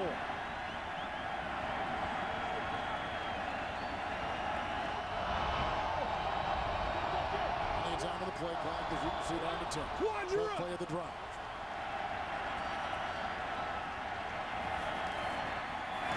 Marshawn, they got him from behind. Nice defensive play, and in fact, on this entire series, defensively, Gerald, McGrath, and McCourty, all right there. No gain on the play. Watch McGrath, number 51. He's a really good football player, but how important is this tackle? He's out in space on a receiver and still wrapped and draped around the legs of the receiver. So the defense of Tennessee does its job. They hold out the Colt offense, and they relegate Vinatieri to a 22-yard field goal. Shutout is gone. The Colts are on the board. 7:41 to play in the 3rd. Big catch of 21 to Collie sets up the field goal. The iPhone 4S has an all-new camera with 8 megapixels and advanced optics. So it lets you capture stunning photos. And because it's an iPhone, you can do things no ordinary camera can do. So maybe the only camera you need is the one on the most amazing iPhone yet.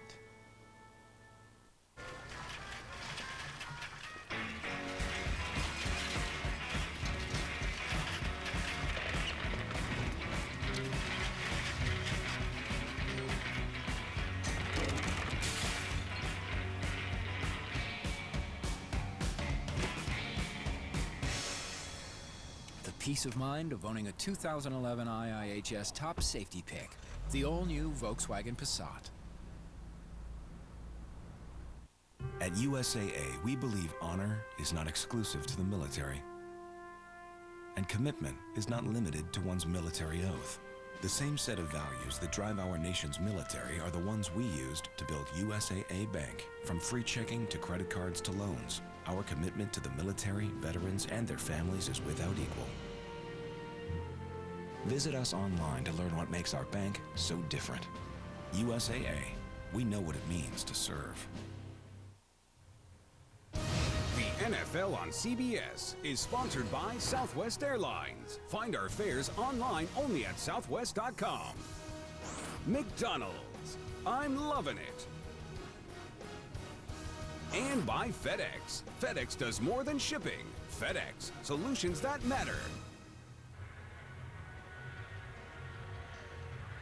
Beautiful day here in the Mid-South in Nashville, Tennessee with Solomon Wilcots, Kevin Harlan. Field goal moments ago by Vinatieri. Got the Colts on a 22-yarder. So it is 20-3 Tennessee. And the Colts will kick off in Mark Mariani. It's deep back from a walk-on at Montana. 8 yards deep. He'll leave it there. To the 20 on the touchback. We take another break. 7:41 in the 3rd.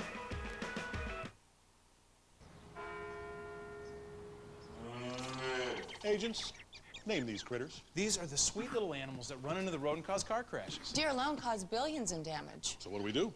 We talk to our customers, make sure they understand their options in case these guys ever cross their path. Boat insurance? Second door down on your left. Thanks, man. We are insurance. We are farmers. Bum, ba, bum, bum, bum, bum. What's going on here? Hey, what's up, guys? This is not how witness protection works. When we set you up with that little hardware store, we didn't intend for your face to be everywhere. The FedEx office makes it so easy. Not only do they ship stuff, they print flyers, brochures, everything I need to get my name out there. That's the problem. Now we need to give you a third identity. You're Paul Matheson, and you're gonna run your business into the ground. Eric Gustafson would never do that. There is no Eric Gustafson. Hey, that's Eric Gustafson! There is no Eric Gustafson. Small Business Solutions. FedEx. Solutions that matter. Now boarding Group 4 to Barbados. Babe, no cell phones on the honeymoon. Just check this text. Oh, no. Oh, no. Oh, not now. What's the matter? McRib is back. Let's send him a picture. I'm gonna miss it. I married a 14-year-old. McRib is back nationwide, so get the word out because that saucy goodness is only here for a limited time. It's back. It's what? Really? Oh. The simple joy of big news. Tonight, when the Amazing Race teams land in Africa. See any lions out there? They'll experience local customs. Got dance in Africa. And truly amazing emotional moments. You have to enjoy some of this. I am enjoying. It's very special for me. A new Amazing Race, CBS tonight. Pink is the color during this month where the NFL recognizes those battling breast cancer. For further research and donations. Been a great cause for the NFL and millions of people around the country. There's a first down and 10 after the 22-yard field goal by Vinatieri and touchback, and Chris Johnson will take it. Not a whole lot there. Wheeler brings him down after a gain of 2 to the 22. You know, there's a lot of interest this season on which team will finish with the worst record in the NFL. Yeah, the Rams entered the week winless. You see them on top of the New Orleans Saints, and so did the Miami Dolphins, who are on top of the Giants right now. The other winless team right here, the Indianapolis Colts. So should those scores hold up, Jim Caldwell and his team maybe in that pole position for the rights to Andrew Luck in the upcoming draft. It's second down and 8. Chris Johnson. Anger around there and beat him. Slowed down by Powers. Anger finishes him off after a gain of 3. And they'll put him at the 25-yard line. A lot of people ask if the Colts end up with that first overall pick. Take a look at some of the quarterbacks who will be on the board. Andrew Luck, obviously from Stanford, but a game by Matt Barkley of USC last night in their loss to the Stanford Cardinal. And then Landry Jones is another good one. And then you could see the other two, Kellen Moore as well. But they have some really good quarterbacks who are coming out in the 2012 draft. Even Tony Dungy, the ex-Indianapolis Colts head coach, said that if they get the chance, the Colts should take Andrew Luck in the draft. I think that's very interesting. I do too. Terrence Johnson is out there, one of 5 defensive backs on this 3rd and 5. And that is a first down catch, and he knew he was going to get hit. Nate Washington, who has a touchdown already today. 9-yard pickup on 3rd and 5. First down to the 34. Look how poised Hasselbeck is in the pocket. He already knows where he wants to go with the ball. He understands progressions, I think, as well as any quarterback in the league, and just his ability to just rip through the progression, come off 1 and 2, find number 3. He already knows he's going to be open based on the look he's getting from the defense. He's hit 8 in a row. On 1st and 10 here, good block by Graham outside Ahmad Hall. He was grabbed by David Caldwell in the Colts secondary. That's a gain of 6 out to the 40-yard line. And yet another completion by Hasselbeck. And I think that proves to the efficient level that he's able to come in and grasp this offense. 9 consecutive completed passes. I think he's the best quarterback they've had since Steve McNair. I really do. And I know Kerry Collins, who's probably listening to the game. He's here in Nashville. He led him to a 13-3 record. I think this offense is so much better with Hasselbeck running this offense for Chris Palmer. Colts, by the way, put Collins on IR earlier this week. Here's a run outside on 2nd down and 4. No room outside for Chris Johnson. No gain on the play. Brayton was over there. Also Moala chasing him on the defensive line. Yeah, just getting him back to the line of scrimmage. Now you tell me if there's a hole. See, it's a white hat in every hole. In fact, you don't even have everyone blocked up front. And there's no way you can put this on Chris Johnson until you get him behind, or I should say beyond the line of scrimmage. Every time I turn around, there is a white jersey on defense for the Colts getting penetration into the Titans' backfield. With Anger, the tackle on that last play, some movement on that 3rd and 5. So you think he is running, talking about Johnson, you think he is running every bit as hard? Let's get this call from Bogut. Neutral zone infraction. Defense, number 99. 5-yard penalty resulting in a first down. You think he's running as hard as he has in the past? Well, I think so far in this game, we'll even give you a look at it and see if they're getting him back to the line of scrimmage. Watch all the white jerseys and white hats getting into the backfield. They're not even getting him back to the line of scrimmage. So right now, there is no room to run for Chris Johnson. So if we can at least create some holes, and if he were to miss it, then we would say, okay, he's not being very assertive and having good vision. But so far in this game, they're not getting him back to the line of scrimmage. First and 10, looking for Washington with the coverage on the play by Gerard Powers. Going for Nate Washington deep. Incomplete pass. Second down and 10. And the thing about Tennessee is this is the same exact offensive line that he ran in back of last year. Same offensive line, not same scheme. But take a look at Powers using that arm bar. And that's why the fans were booing.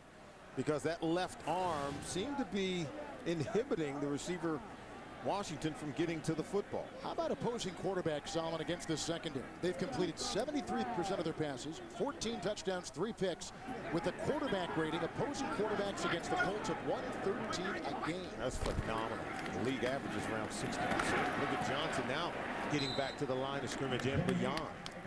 That was a second and 10 with the handoff of 6 yards by Chris Johnson on the play, brought down in the secondary by the Indianapolis Colts. Caldwell and Wheeler were over there combining on the stop. Now 3rd down and 4, put him at the 50. Big time 3rd down for Chris Palmer, but even that of this defense and the Colts trying to get off the field. They really struggled to get teams off the field on 3rd down. They've been playing more man-to-man coverage lately, Kevin, and it's one of the reasons why teams have hit for big pass plays. And it's 3rd down and 4 for Hasselbeck. Blocked by Chris Johnson. Outside it goes. Hawkins makes the grab. He's got a 1st down. Grabbed on the play by Kevin Thomas. It's an 8-yard pickup. They'll spot him. And a flag has been thrown on the play across the way. It's man-to-man coverage. Take a look, and they're able to get underneath Thomas to make the catch for the 1st down. They put him at the 41, but that personal foul, chop block, offense, number 28. You know, I said 15-yard penalty, replay. I said Chris Johnson had a pretty good block. It was a little bit too good and came under the scrutiny of our officials here this afternoon. Now you can cut block the pass rusher, but if he is engaged with another player, take a look on the left side of your screen. Okay, right here. This is it right there. Yep. I'm not so sure that I think that was legal. That's a legal block because Freeney wasn't engaged with another player. Well, they can play those ends on that Colt defensive line wide, can't they? 9 technique, almost an 11 technique. I mean, way outside. They can get them out wide. What we call that wide 9. Teams have been doing it for years. And Colts are one of those teams. Well, it's 3rd and 19. They need the Colt 46. First Tennessee penalty right there. 3rd and 19. Chris Johnson now in the open field as they converge. Again, not showing much elusiveness there as Terrence Johnson makes the tackle. Good pursuit. Gain of 10. Not enough for the 1st down. It's 4th and 9. They got to punt the ball. Well, if you take a look at it, there's a wall of defenders in white hats. So look how many white hats are between he and that 1st down marker. Look, 3 guys converging, and then the 4th in Antoine Bethea, number 41. Kern will punt, and Joe LaFage is back at about the 15-yard line for the Colts. Tennessee has scored in a couple long field goals. Wide punt retrieved in the end zone for a touchdown. Send this way out of bounds. It'll just get inside the pylon. Let's see where they mark it. They're looking. Oh, it's going to be a touchback into the end zone. 55-yard punt. We're in the 3rd quarter, 2:13 to play. It's been all Tennessee. Creating a business website is easy.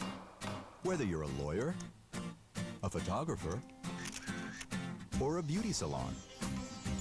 Choose your type of business, company name, color scheme, and design. Done.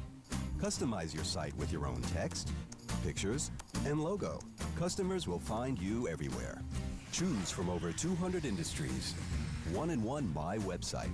Try it now for free. 1in1.com. The employee of the month is the new Spark card from Capital One. Spark Miles gives me the most rewards of any small business credit card. The Spark card earns double miles. So we really had to up our game. With Spark, the boss earns double miles on every purchase every day. That's setting the bar pretty high. Owning my own business has never been more rewarding. Coming through. Introducing Spark, the small business credit cards from Capital One. Get more by choosing unlimited double miles or 2% cash back on every purchase every day. What's in your wallet? I'm burning out this useless telephone. My hand is All alone. Burning up the room with cheap cologne. A musty motorhome. I'm the Rocket Man. Rocket Man, burning out his fuse up here alone. Burning out his fuse up here alone. I told you it wasn't provolone. Crystal Clear Fender Premium Audio. One of many premium features available on the all-new Volkswagen Passat. Catch Emmy winner Melissa McCarthy and Mike and Molly. Monday, only CBS. The NFL on CBS is sponsored by Geico, where 15 minutes could save you 15% or more on car insurance. And by the all-new Volkswagen Passat. That's Das Auto.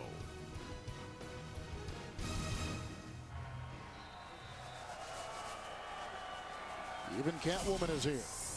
Just had a punt out of the end zone. Touchback to the 21st and 10. The fake to Donald Brown. And the throw goes off to Dallas Clark, who runs his way to the 30. He was brought down by Finnegan and Senderick Marks. He's got a first down.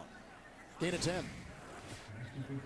As we go to the no-huddle offense, this is just a little tight end screen. Check it back to Dallas Clark. Very aggressive running down the field. It's a real well-designed play. Dallas has 3 catches today for 40 yards. Brown remains. First down and 10. Donald Brown.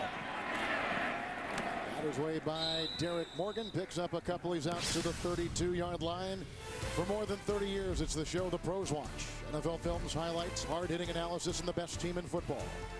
It's Inside the NFL, Wednesdays on Showtime. It'll be second down and 8. 5 defensive backs for the Titans.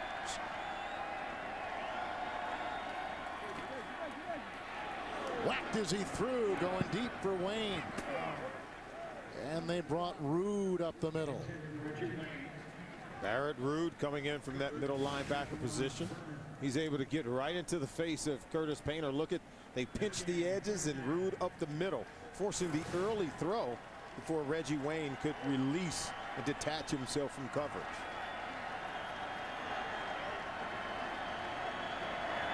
See, third down pass for Curtis Painter is not too great. And that's the way you measure a lot of quarterbacks, is what they do on third. It gives them the ability to sustain drives, and now they find themselves in another crucial third down moment. On 3rd and 8 for Painter. Right on the money, caught by Garcon at the 43, has the first down. He was across the way working on Jason McCourty. Pickup of 11, move the chain. Yeah, this is just a good play. They're running zone coverage, and they were able to go right underneath McCourty. Was giving up a little bit too much cushion that time with Pierre Garcon. We did the Tebow game last week. We don't expect any game to be over until it is over. We know better. 1st and 10. Wayne inside. Just become the 20th all-time leading receiver in the NFL. Working in on Finnegan. Picks up 9 on the play and tackled by those in the linebacking core. And it is a first down. Make it second down. Or did he get the first? Nope, second down and about a yard. He was very close, a gain of 9. Going to pass Steve Largent. Boy, what a play to do it on. Went right into the teeth of the defense.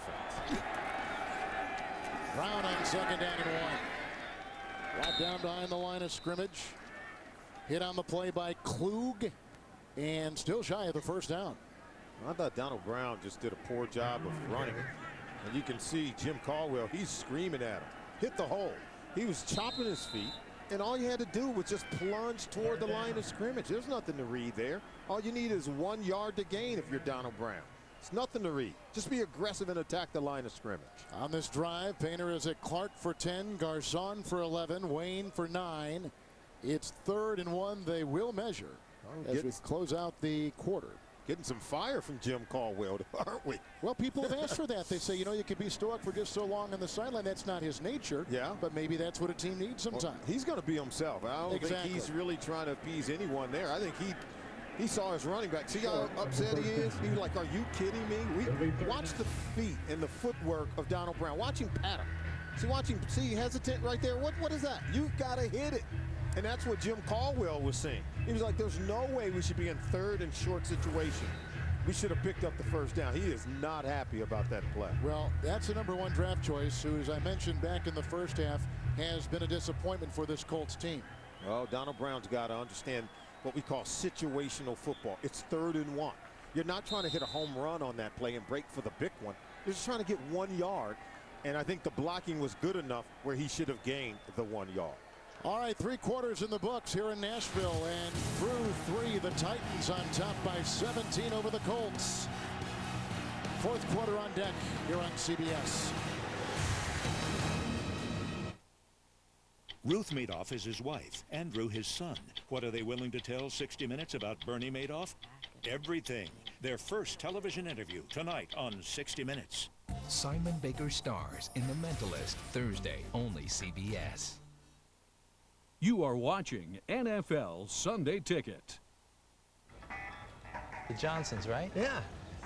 Which house is yours? The one with the Silverado up front. So, what do you do? Well, Nice.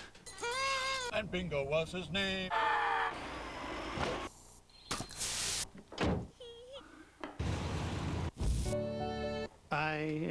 For those who live life for a living, the Chevy Silverado.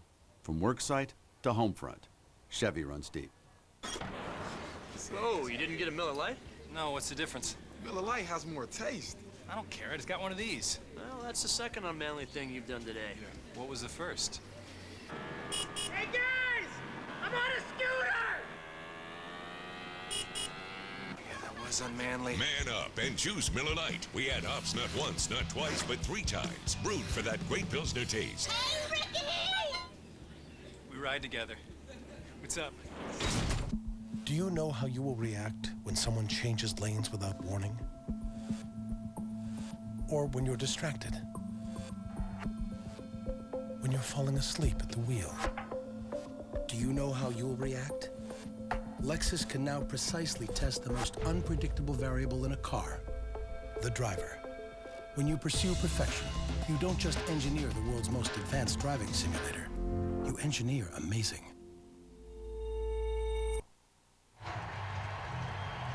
We begin the 4th quarter with the Colts 3rd and inches. And a very critical 3rd down situation. They should be able to pick up the first down. They take Donald Brown out and they put DeLon Carter in, expecting that he's powerful enough to get the first down. Great time. Caught for a first down by Reggie Wayne. Stiff arms his way into Jordan Babineau. It is a catch of 23. The second on this drive by Wayne. 1st and 10 from the 25. And watch it. There's a fake play action. They bring Reggie Wayne deep from the other side. Watch him on the crossing route. The play action allows the offensive line time enough to give Curtis Painter time to throw that football as Reggie Wayne came open. So it's a well-designed play and good protection by the offensive line. That was on blimp cam. We got Brown back in 1st and 10. Great catch by Dallas Clark to the 7. Clark is brought down, hit by McGrath. That's an 18-yard pickup earlier on this drive. Clark had 1 for 10. And what you're seeing is they give Curtis Painter time. He can make the throws, Kevin. And we've seen him do it over the recent weeks. Thought they would have won a Kansas City game had Dallas Clark made those kind of catches. Brown on 1st and goal. Knocked down by Jason McCourty and picks up a couple down to the 5. This offense is on the move. Curtis Painter giving them a spark here late in the game. Touchdown here, boy, puts them back in it. Where they'd be down by 10. They need points out of this possession. You just saw right there what Painter's done in the second half. 11 of 13 throwing. 2nd and goal at the 5. Painter, Brown, wrapped up and taken down. Not a lot of breathing space right there. It's a gain of 1. Big old Jarrell Casey flops on him. Gain of a yard. They tried to show pass, hoping that Titans defense line would just come flying up the field where they could slip Donald Brown underneath on that middle screen. 3rd and goal at the 4. Brown, good hole. Great block by Lincoln Buck. That is a... Come on, give it to him. Touchdown! A 4-yard move inside with some great blocking on the left side of the line. And the Colts are back in business. You have to cheer for Donald Brown. And good coaching, I think, by Jim Caldwell earlier on the drive where he chewed out Donald Brown for not hitting the hole. Well, watch him commit to this one. He buries his head and plows it right over the goal line. And I don't think the fact that it was a touchdown was ever in any question. Brown had the touchdown run at Cincinnati, has the touchdown run right there. Linkenbach, the left tackle, really was clearing things out, and I think I know it's going to be reviewed, and they have buzzed Boger on the field to have him take a look under the hood. I know we want to review every touchdown play, but is it necessary? Because here's the emotion in this building. Everyone's cheering. Now we kind of have to sit and wait. I think it's clear in my mind that he scored a touchdown here. Never touched the ground. Look, he fell on a pile of his offensive linemen. I know they want to look at it. 13:29 to play in the fourth, and the Colts trying to make it closer. Road trip, buddy. Let's put some music on. Welcome to Learning Spanish in the Car. You gotta be kidding me. Yeah, this is good. Vámonos. Vámonos. Gracias. Gracias. 13 horas en el carro sin parar y no traes música. Mira, entra y cómprame unas papitas. Get up to 795 miles per tank in the all-new Volkswagen Passat TDI Clean Diesel. How could a luminous protein in jellyfish impact life expectancy in the U.S., real estate in Hong Kong, and the optics industry in Germany?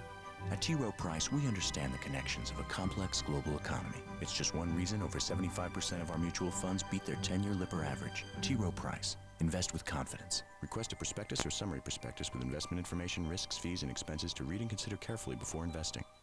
Daycare can be expensive. So to save some money, I found one that uses robots instead of real people, because robots work for free. Good morning, female child.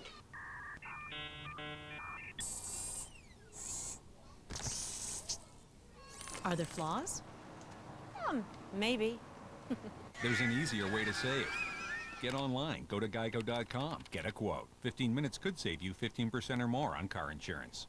He brought the nightmare to Elm Street, but Halloween night, he's bringing it to Hawaii. We gotta split up. Evil spirits, they're gonna come and curse me now or what? We've got more than one body down here. Robert Englund guest stars. The dead will be looking for you now. A new Hawaii Five-0, Halloween Monday. We just had a run of 4 yards by Donald Brown. Play. The ruling on the field stands. Touchdown. Not nearly as exciting as the real touchdown. Yeah. And here you see Donald Brown. You'll see he'll fall on top of his own lineman as a Tennessee Titan defender knocked him across the goal line, but you could see he's never on the ground. I think it was clear the whole time that it was a touchdown, at least from our vantage point, Kevin.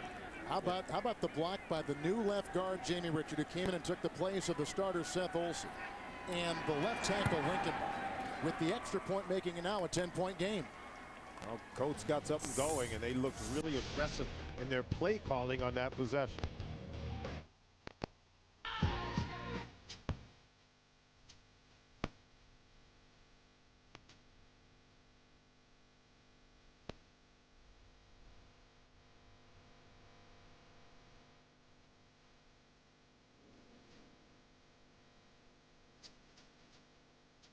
If you're going to build a fuel-efficient car, the first thing you gotta do is make a car that's worth building. One with character and conviction. That has all the luxury you'd expect. And pride that you can notice from down the street. Then, and only then, do you put in an 8-speed transmission that gets 31 miles per gallon. That combination of luxury and efficiency only comes from one place in the world.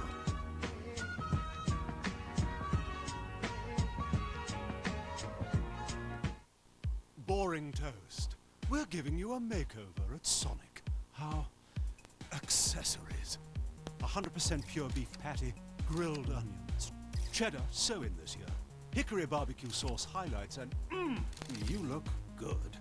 Or throw on sautéed portobello mushrooms, Swiss and mayo, and strut it when you've got it. You go, Texas toast. Get the bacon cheddar toaster melt and the mushroom Swiss toaster melt starting at $1.99 each. This is how you Sonic. Opportunity is knocking at your door. Grab it in Buy the and sell night, tickets grab safely it and in the securely day, at grab it right NFL.com now, Ticket it'll get Exchange. away. You're watching the NFL on CBS.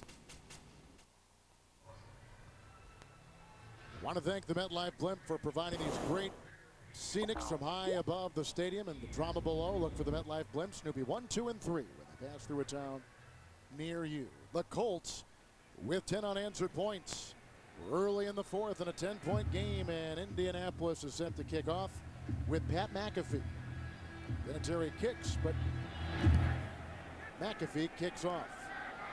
Mariani, oops, he'll have to leave it there. Touchback to the 20-yard line. Thursday on CBS, the mob wants him dead, so now he's getting a different kind of witness protection. Don't miss a new episode of the #1 new drama, Person of Interest. It's Thursdays on CBS. 1st and 10 from the 20 for the Titans. Kevin, in the second half of ball games, the Indianapolis Colts average time of possession is 11 minutes, by far the worst in the National Football League. Their defense needs to pitch it 3 and out to get the ball back for their offense. Ringer on 1st and 10, brought down by Daniel Muir on a gain of 5 near the 25. I think it's really important that the Colts win time of possession, because this defense has worn down over recent weeks, where they've played an average of 15 more plays on defense this year than the previous years. And I think week after week, the battle of attrition, they begin to lose it and wear down late in ball games where teams can run it up and down the football. Ringer remains on 2nd down and 5. And into the pile, you can see not much there. They'll gain about 2 to the 27-yard line.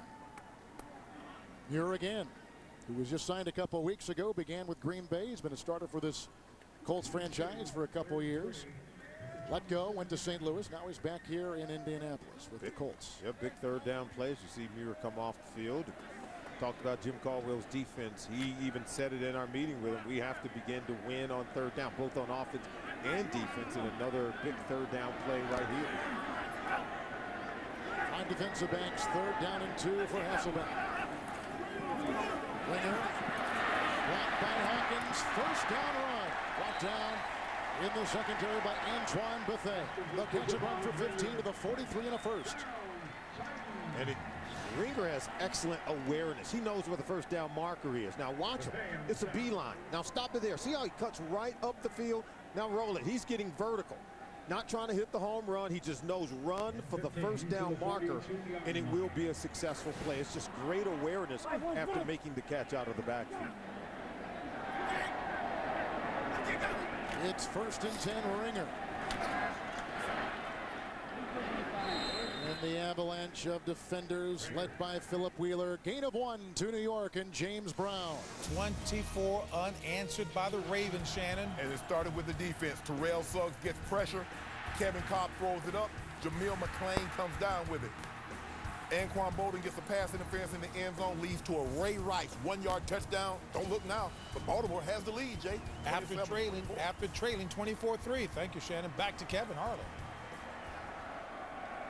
Here's Hasselbeck on 2nd down and 9. The time hit and brought down, devoured by Ricardo Matthews. It's the 1st sack. Matthews comes up with it, signed off the Indy practice squad a couple weeks ago. Well, the Titans have done a good job. They've given up the 3rd fewest sacks of any team in the NFL. 9 in their previous 6 games. And you can see, hold on to it. Hasselbeck probably should have just got rid of it. Didn't want to give up on the play as he was waiting for a receiver to come open. Hey. Just good defensive play by the Indianapolis Colts, looking to make a stand, forcing a 3rd and long 18 for Matt Hasselbeck and the Tennessee Titans. They got to get all the way to the 47 of Indianapolis. Be careful, he cannot force the ball here. Play clock at 1. Just got off the snap. Going outside, Nate Washington. Brought down from behind by Kevin Thomas. Washington, the 7-year veteran, out of Tiffin on the fly. Pickup of 11, shy of a 1st down. They got to punt the ball. Yeah, seemed to be some confusion. Hasselbeck trying to get everyone lined up. He seems to be the one that knows the offense the best. He wanted trips to that side so they can run the play.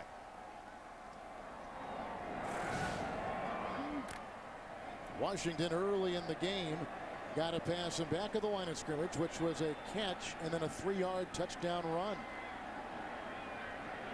Here's the punt now by Brett Kern. Lefebvre is back, and they're setting up the return. Sends off a rocket, but 5 yards deep in the end zone. Touchback, that does him no good. 54-yard punt. Touchback to the 20. 9:38 in the fourth. Here come the Colts. Dear NFL football, do you know what love is? Love is turning your pickup truck into a pirate ship. Love is cold Bud Light on a crisp afternoon. It's turning a parking space into a party space. Love is loving that every Sunday is our Sunday. Bud Light, proud to be the official beer sponsor of the NFL. Here we go. Because love is a beautiful thing.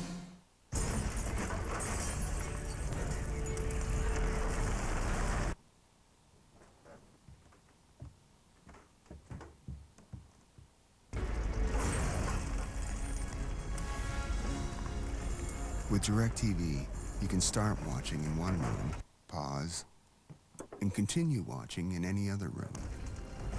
Experience it yourself. Get your whole home connected for free. Don't just watch TV, DirecTV. The NFL on CBS is sponsored by Autotrader.com. Now compare new and used cars side by side at Autotrader.com. Bud Light, the official beer sponsor of the NFL. Here we go. And by Chrysler.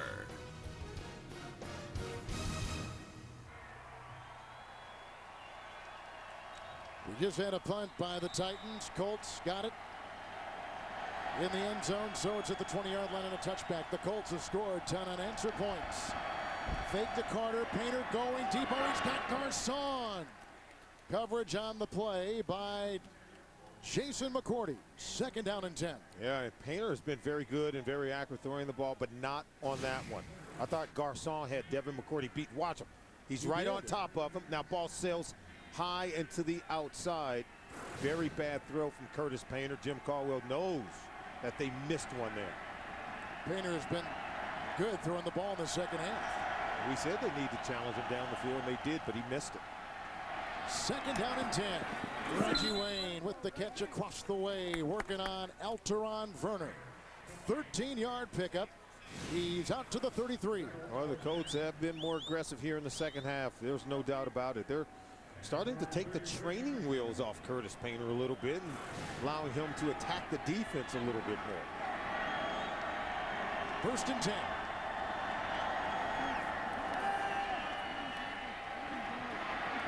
Getting out of bounds, chased by Morgan. Was it in the dirt? Garcon was close to where the ball landed. Incomplete. 2nd down and 10. And all the receivers to that side, Pierre Garcon and Dallas Clark, Austin Collie, and watch as Painter break containment. And now you have to know what to do when the play is off schedule. In the 2nd and 3rd phase of the play, he's forced to throw it away because none of the receivers downfield made any adjustments. Painter could have been hurt there on the play. Allowed the defender to get right into his legs. Donald Brown has come in. 2nd down and 10. Brown had a 4-yard touchdown on the last time. Each possession in the second half, the Colts have scored. Field goal, Brown from 4. Brown here on 2nd and 10. Slithering up for the first down to the 39. Brought down in the secondary by Werner to New York and James Brown. Talk about value for the buck. That name is Victor Cruz, Shannon. Maybe it took him a while to fall out, but the Giants have power now. Victor Cruz from Eli Manning, 25 yards. They spins him into the end zone. 2017 G-Man. Capping a 6-play, 53-yard drive. Back to Kevin and Solomon. I was looking at some of the halftime numbers of that game. Eli Manning's having a great day throwing the ball. Victor Cruz, I think he's the big play wide receiver that offense has been missing. He's capable of doing some great things. Here, 3rd and 4. Brown remains. Painter deflected and intercepted. It's picked up on the play. Barrett Ruud. The 2nd interception thrown by Painter. The 2nd time it's been a pick on a deflection. And the Colts are stopped in their tracks. Just good heads-up play at the line of scrimmage. If you don't get penetration, get your hands up. And that's exactly what happened there by Jones, the left defensive end. Rude, understand you pick off all tips and overthrows. That ball was ricocheted high in the air. Look at 91. There's Jones batting it up. Rude had a lot of time to adjust and intercept that. Ringer is back there with the 1st and 10 from the 38 of Indianapolis. Javon Ringer slicing through into the secondary and brought down by Buffet. What a terrific run. 13-yard burst to the 25. Well, this is where the running game has to pay off for the Tennessee Titans. Mike Munchak talked about it, said that we need more rushing attempts. And Tennessee entered this game with the 2nd fewest rushing attempts of any team in the National Football League. 127 on the year. That's an average about 21 per game. And that's the 24th rushing attempt for this offense so far. And they're looking to get more. And Chris Johnson has come in, and boos will greet him. Here's the handoff on 1st and 10 to Johnson. Goes through, brought down on the play by Wheeler. Let's go to New York and James. And get an update on Arian Foster, Shannon. Dan, we're all in agreement. The most complete back. He might not be the best running back, but he's the most complete. Arian Foster, 4-yard TD run, 21-7. Texans open, get some breathing room. Excuse me, Jay. 21-7. Texans looking to tie their best start at 5-3. Back to Kevin and Solomon. Foster and Tate were big runners last week here for the Texans in their big win over the Titans. Foster went over 100 yards rushing and receiving in that game here against the Titans. 2nd down and 5. Blocked by Chris Johnson. Time for Hasselbeck. Oh, here they come, and there he goes. Moala and Brayton came right through. There was plenty of time to throw the ball, though. No one was open. They actually released one of the big guys down the field. Number 66, Mike Otto. You'll see him. Look at the big guy right here. How can you miss him? What is he doing? He was tackle eligible. He lined up actually as a tight end there, but boy, is he a big guy lumbering down the field. Mike Otto played at Purdue. His dad played basketball at Purdue. So he's an Indiana boy and has a lot of affinity, of course, for the Colts and everything Indiana. 3rd down and 5. Ringer is back in. Matthews on an interception. Good throw. Right on the money. See where the spot is. That was caught on the play by Damian Williams out of USC. It's a gain of about 5 yards. Let's see if they give him the first. Yep, they do. They're going to move the chains. You see the clock continues to go. Now they got to wait for the chains, which I've never understood sometimes. They're slow at the chains. Now they move them. Ringer remains 1st and 10.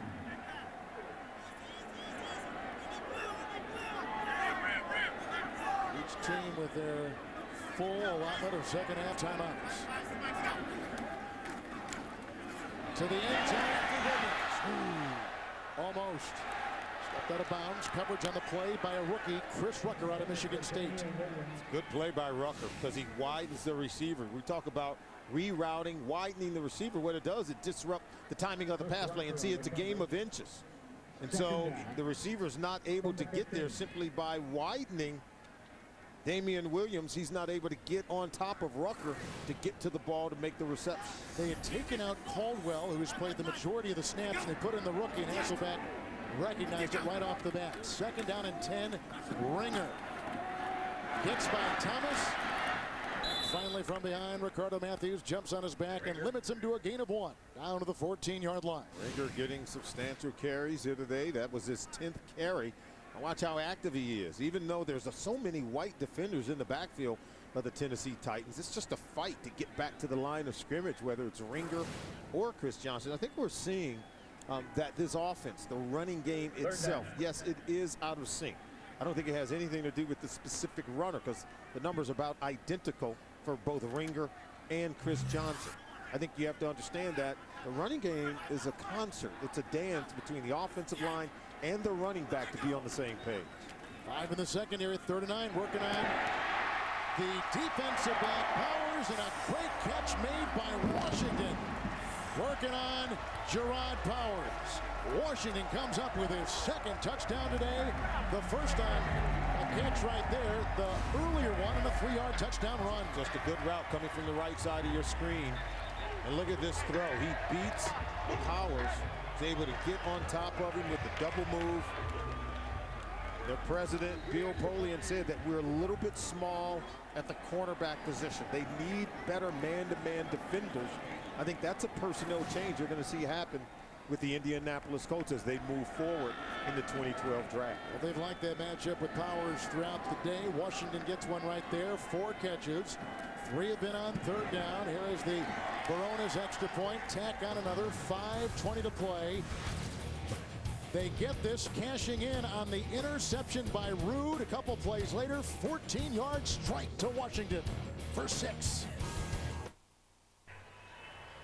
You can see, take a look at this pass defense, the Jim Caldwell. They're wanting to play more man-to-man defense, but you can see whether they're in man or zone, the opposing completion percentage for the other quarterback, 56% against man-to-man and 70% or higher when they're in their Tampa 2 or just regular zone defense. So they really do struggle on the back end against quarterbacks when they're throwing the football. And we just saw Gerard Powers be beaten in man-to-man coverage by Nate Washington. Here's LaFedge. He'll leave it in the end zone. Touchback to the 20. Tennessee has scored 14 points off 2 Indianapolis turnovers. 5:20 to play in the game. State Farm. For auto, home, life, and banking. Get to a better state. Welcome back to Nashville, where the Colts trailed the Titans by 17. They've had an assortment of miscues and block punt, which led to a touchdown for the Tennessee Titans. Then a couple of interceptions by Curtis Painter, to which the Titans have turned both into points and scoring touchdowns after getting those interceptions. And right now the Colts get the ball back, and boy, they have their work cut out for them. After it was kicked into the end zone and a touchback there, there's a pass outside going for Clark. Coverage by the linebacker Gerald McGrath. It'll be 2nd down and 10. And boy, this Indianapolis Colts quarterback, Curtis Painter, he's getting rid of it. This Clark is paying for it. He's had some drops this year. Not necessarily today, Clark, but this year. 2nd down and 10.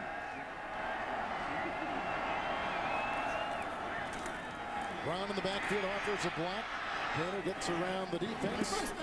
It's a good-looking catch outside. McGrath is all over Dallas Clark with the catch at the 32. That's a 12-yard pickup and a 1st down. Now look at the movement while under pressure by Curtis Painter. Watch him step up on this one and then drill this one to the sideline, where Clark makes an excellent catch. So you can see there are some plays to be made with Curtis Painter has protection, even though he's been intercepted twice today.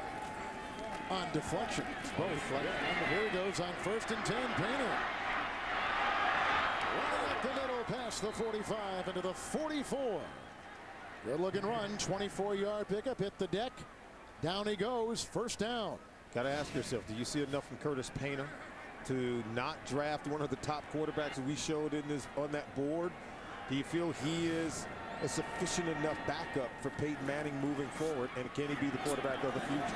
Right there it goes, looking for Clark, guarded by McGrath, and that was on 1st and 10. Maybe a more pertinent question is, if they do finish with the worst record and they do have a chance to get luck, what happens to Manning in that category? What happens when those two ideas meet and the Polians have got to make a decision? There are 2 fouls on the play. Holding, offense, number 69. Pass interference, defense, number 51. Those fouls offset, replay, 1st down. I think you ask a very interesting question. As we take a look at Peyton Manning, and their president, Bill Polian, said, hey, we're embarking upon the last leg of Peyton Manning's career.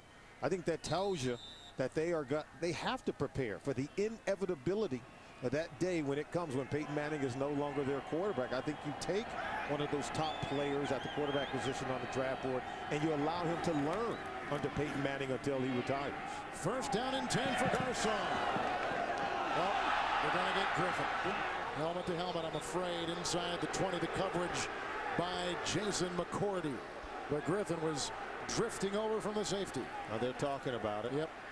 Will they pick this one up? Looks like it was a helmet to helmet. Now, if it's helmet to helmet, he was in a defenseless position. Was it a forcible blow to the helmet? Or did Griffin pull up? Let's take a look at it. It looked like he pulled up. There is no foul for unnecessary roughness on the play. Incomplete pass. Second down. He tried to pull up. That was our observation from up here with the naked eye. Let's watch it again. Take a look at it. I thought initially it looked like he tried to pull up, but he did make contact with the helmet. See there? There's the defenseless player. He ducked his head and went head to head. Now, we know he could have been more vicious than that, but by way of the rule, how it is written, that is an illegal hit on a defenseless player. Second down and 10. Oh, he gets away inside from Shepard. Running again, Painter all the way to the 26. He had a 24-yard run earlier. That's a 17-yard gallop and a first down. Well, you got to like Painter. He's got some fight in this dog. Look at this. He's hit. He spins out of it. And look, he's a tough guy. He understands he's beyond that first down marker. He knows how to slide. Yes, he does. Good play by Curtis Painter. He's got Carter at his side. He's got a first down and 10 from the 27-yard line of the Tennessee Titans. All 3 timeouts remaining for Indy. Looking back with another good block at left. There he goes again. Being chased by Rude, hit by Griffin, spun down about the 10. That's a 22-yard run by the backup quarterback for the Colts, Curtis Painter. Tell you why he's doing it. Go ahead and run it. Take a look at the defenders. Their backs are to the quarterback. See, it's man-to-man coverage. That's why you take off running. Cortland Finnegan was locked up against Austin Collie. They never saw Painter running with the ball. Oh, first and goal. That's off the side and second down and goal. Tim who? Tim Tebow. We did the game last week in Miami, so we saw Tebow run all over the field and doing a lot of what Painter is doing here in this game with running. 17, 24 yards, 22 yards on this drive running. This is as good we've seen the offense look all day in the second half. Curtis Painter's been on the money. He's played really well. He didn't have a pass intercepted because it was tipped. Second down and goal. Painter. Clark. Right on the play. Smith. Babineau. Gain of 7 on the play and all the way down to the 3. Curtis Painter, he is dealing. We've got some players down on the play, but he's standing in the pocket delivering some strikes. Lineman is down. Is that Ojanaka? Ojanaka, the right tackle. And Tadouz would come in and take his place, and Tadouz was signed just this week. Ojanaka's been a starter, playing some right tackle with all the injuries this Colt offensive line has gone through. He's not been too bad. No, he really hasn't. Considering how he's been thrust into the action. And I think he's held up pretty good. But they've had so many movements. We've seen miscommunications on this offensive line. We've seen some blown protections. But, boy, they're still battling. As we've been talking throughout the day, weaving in this conversation, this long conversation you had with Bill Poley and the vice chairman, the bottom line is for the Colts, it is a very interesting position they find themselves in, with coaches, with players, with the front office, truly at a crossroads in so many ways. I think really in it all because they've built this thing around Peyton Manning. He's been so successful. He's been durable, playing in every single game through his 13-year career until the start of the 2011 season. And now with him out, you're seeing so many parts being tested. You're seeing things kind of unravel a bit that you have to reassess what you want to do moving forward. Because how much longer is Peyton Manning going to play? And you have to be able to build, I think, a team that's flexible, that plays well with him, but still can play well without him. It's third and goal at the 3. Painter knocked away. Great defensive play by Jordan Babineau, the former Seahawk. Swatting the ball away. Fourth and goal at the 3 with Tadouz now playing the right tackle. Babineau has done a good job filling in for Chris Hope, who's out due to injury. Look at him stepping into that throwing lane and helping his cornerback against Reggie Wayne. Being able to get into the throwing lane, deflecting that pass, nearly intercepted it. Fourth and goal at the 3.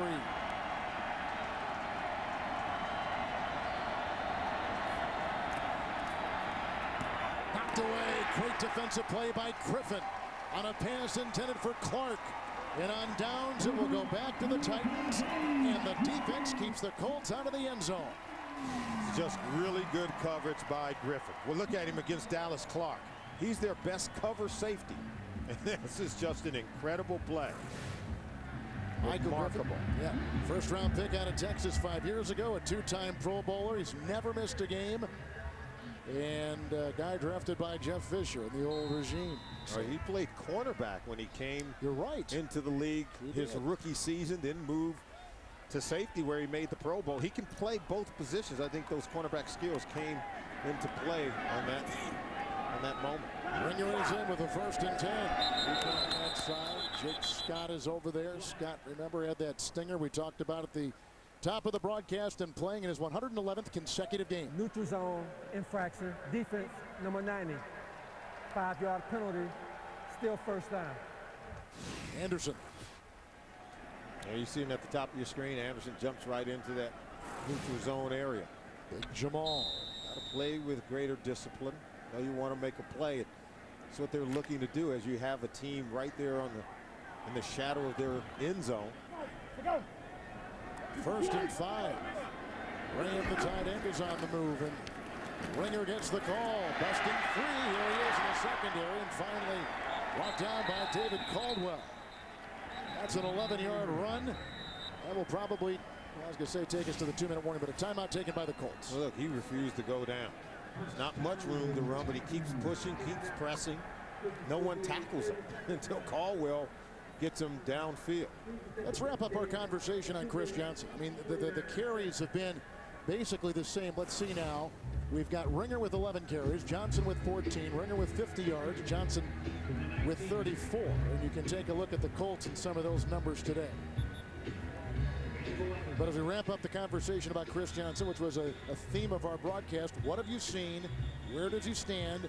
And I guess most importantly, where do the Titans go from here with this $53 million running back? Well, they're going to keep working at it. There's no doubt about it. To me, this is about the fact that, Chris Palmer's brought in a different kind of running game, and theirs is a zone read kind of scheme where the offensive line has to read the defense, but the running backs have to read and be in concert with that offensive line. They are clearly out of sync. We've even seen that when Javon Ringer has been in the game. Gain of 2 for Ringer, and Tyler Brayton was among the many that brought him down. The avalanche of players. The clock at 2:24. Here is another timeout taken by the Colts. And coming up next, most of you will see Tom Brady and the New England Patriots battle Ben Roethlisberger and the Steelers. The Patriots have won 8 consecutive games following their bye week.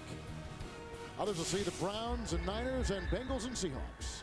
When you talk about this running game, Kevin, as we go back to that conversation, Mike Munchak, he kind of gave it to us in a nutshell. He said, their fullback, Ahmad Hall, had been suspended. There was a late arrival, obviously, of Chris Johnson, who held out for the contract extension.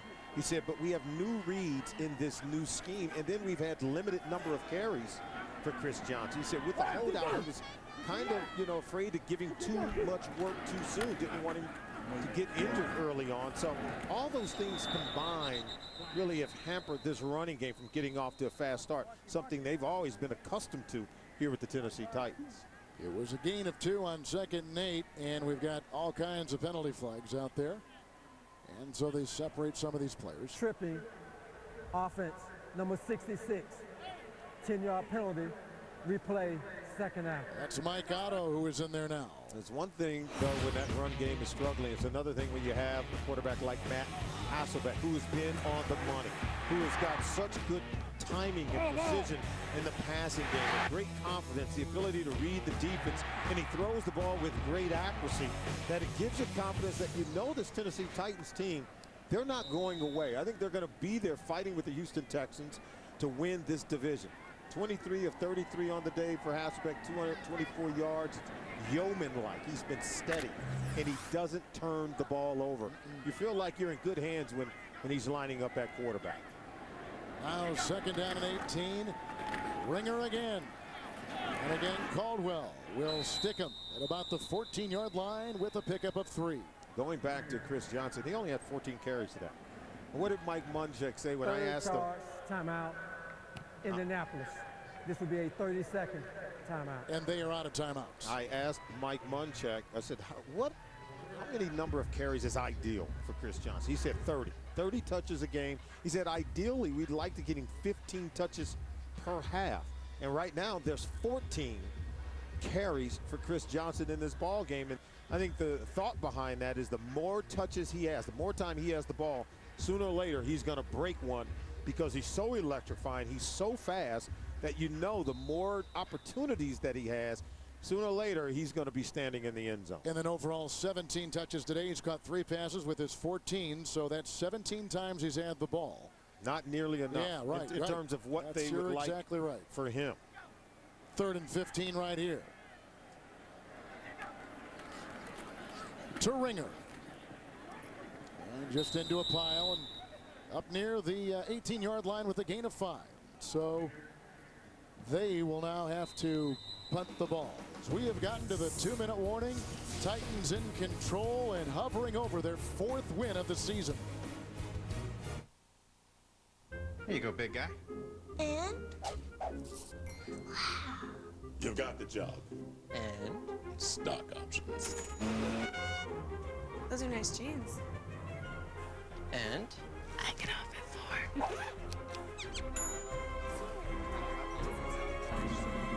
Out of timeouts. Tennessee is going to punt. Brett Kern will set to do that, and Joe LaFage is back inside the 35-yard line for Indy. They will drop to 0-8. Rams were beating New Orleans. Miami earlier was beating the New York Giants.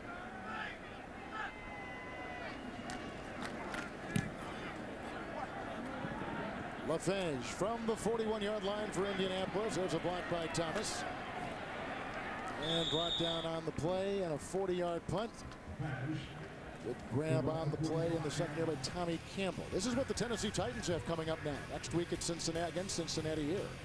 Another game at home, and then they take to the road against the Carolina Panthers and the Atlanta Falcons. So they certainly have to continue to work hard because those are some very good teams. The Bengals off to a good start. Carolina, of course, with Cam Newton, and you know Matt Ryan's going to give them a fight. So Tennessee Titans got their work cut out as they're entering the meat of their schedule. 1st and 10 for Painter, and this is DeLon Carter. To get a block and run out of bounds across the way by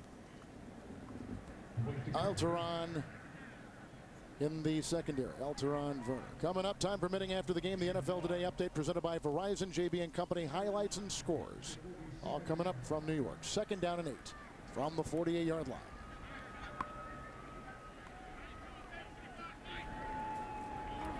Painter, 25 of 45. 2 interceptions, both deflected. 2nd and 8. Brought the blitz with Griffin, picked up by Carter. Here it goes.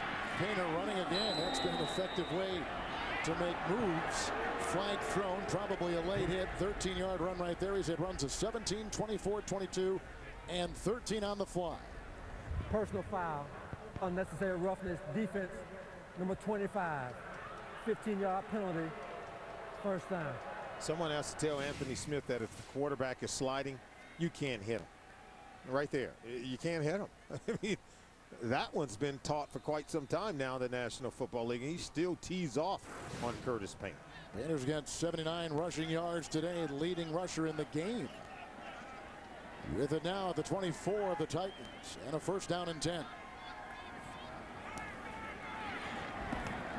Garcon got away from McCourty, zigzags his way down to the 10, hit by Barrett Ruud, catch and run of 14, and 1st and goal for the Colts.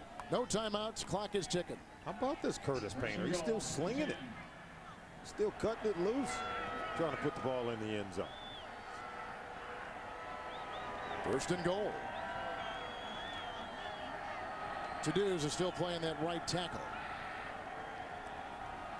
After the injury to Ojanaka. A little bit low, may have even been deflected, incomplete, looking for Reggie Wayne. Colts now coming up. Atlanta will visit the Dome in Indianapolis. And then it's Jacksonville at home, a divisional game. Then they get probably a much-needed bye week before taking on the Carolina Panthers. And then you got New England, you got Baltimore. Boy, some really good teams showing up on that schedule. Carter on 2nd down and goal. Anthony Smith from behind with the tackle. That's a gain of 7, and they'll mark him at the 3. Well, we thought they would rely more on DeLone Carter today. It really has been about Curtis Painter throwing the ball over 45 times in this game today. They'll put him down at the 4, so it's 3rd and goal at the 4. Painter. Collie. It's an incompletion. Now 4th and goal. Looked like Collie got tangled up a little bit. Looked and like shoots this one. So he's expecting him to detach. Ball hit him in the hands and couldn't quite haul it in. 4th and goal at the 4. 80 seconds to play, 31 seconds left on the clock, and like we told you, Indy cannot stop the clock. They're out of timeouts.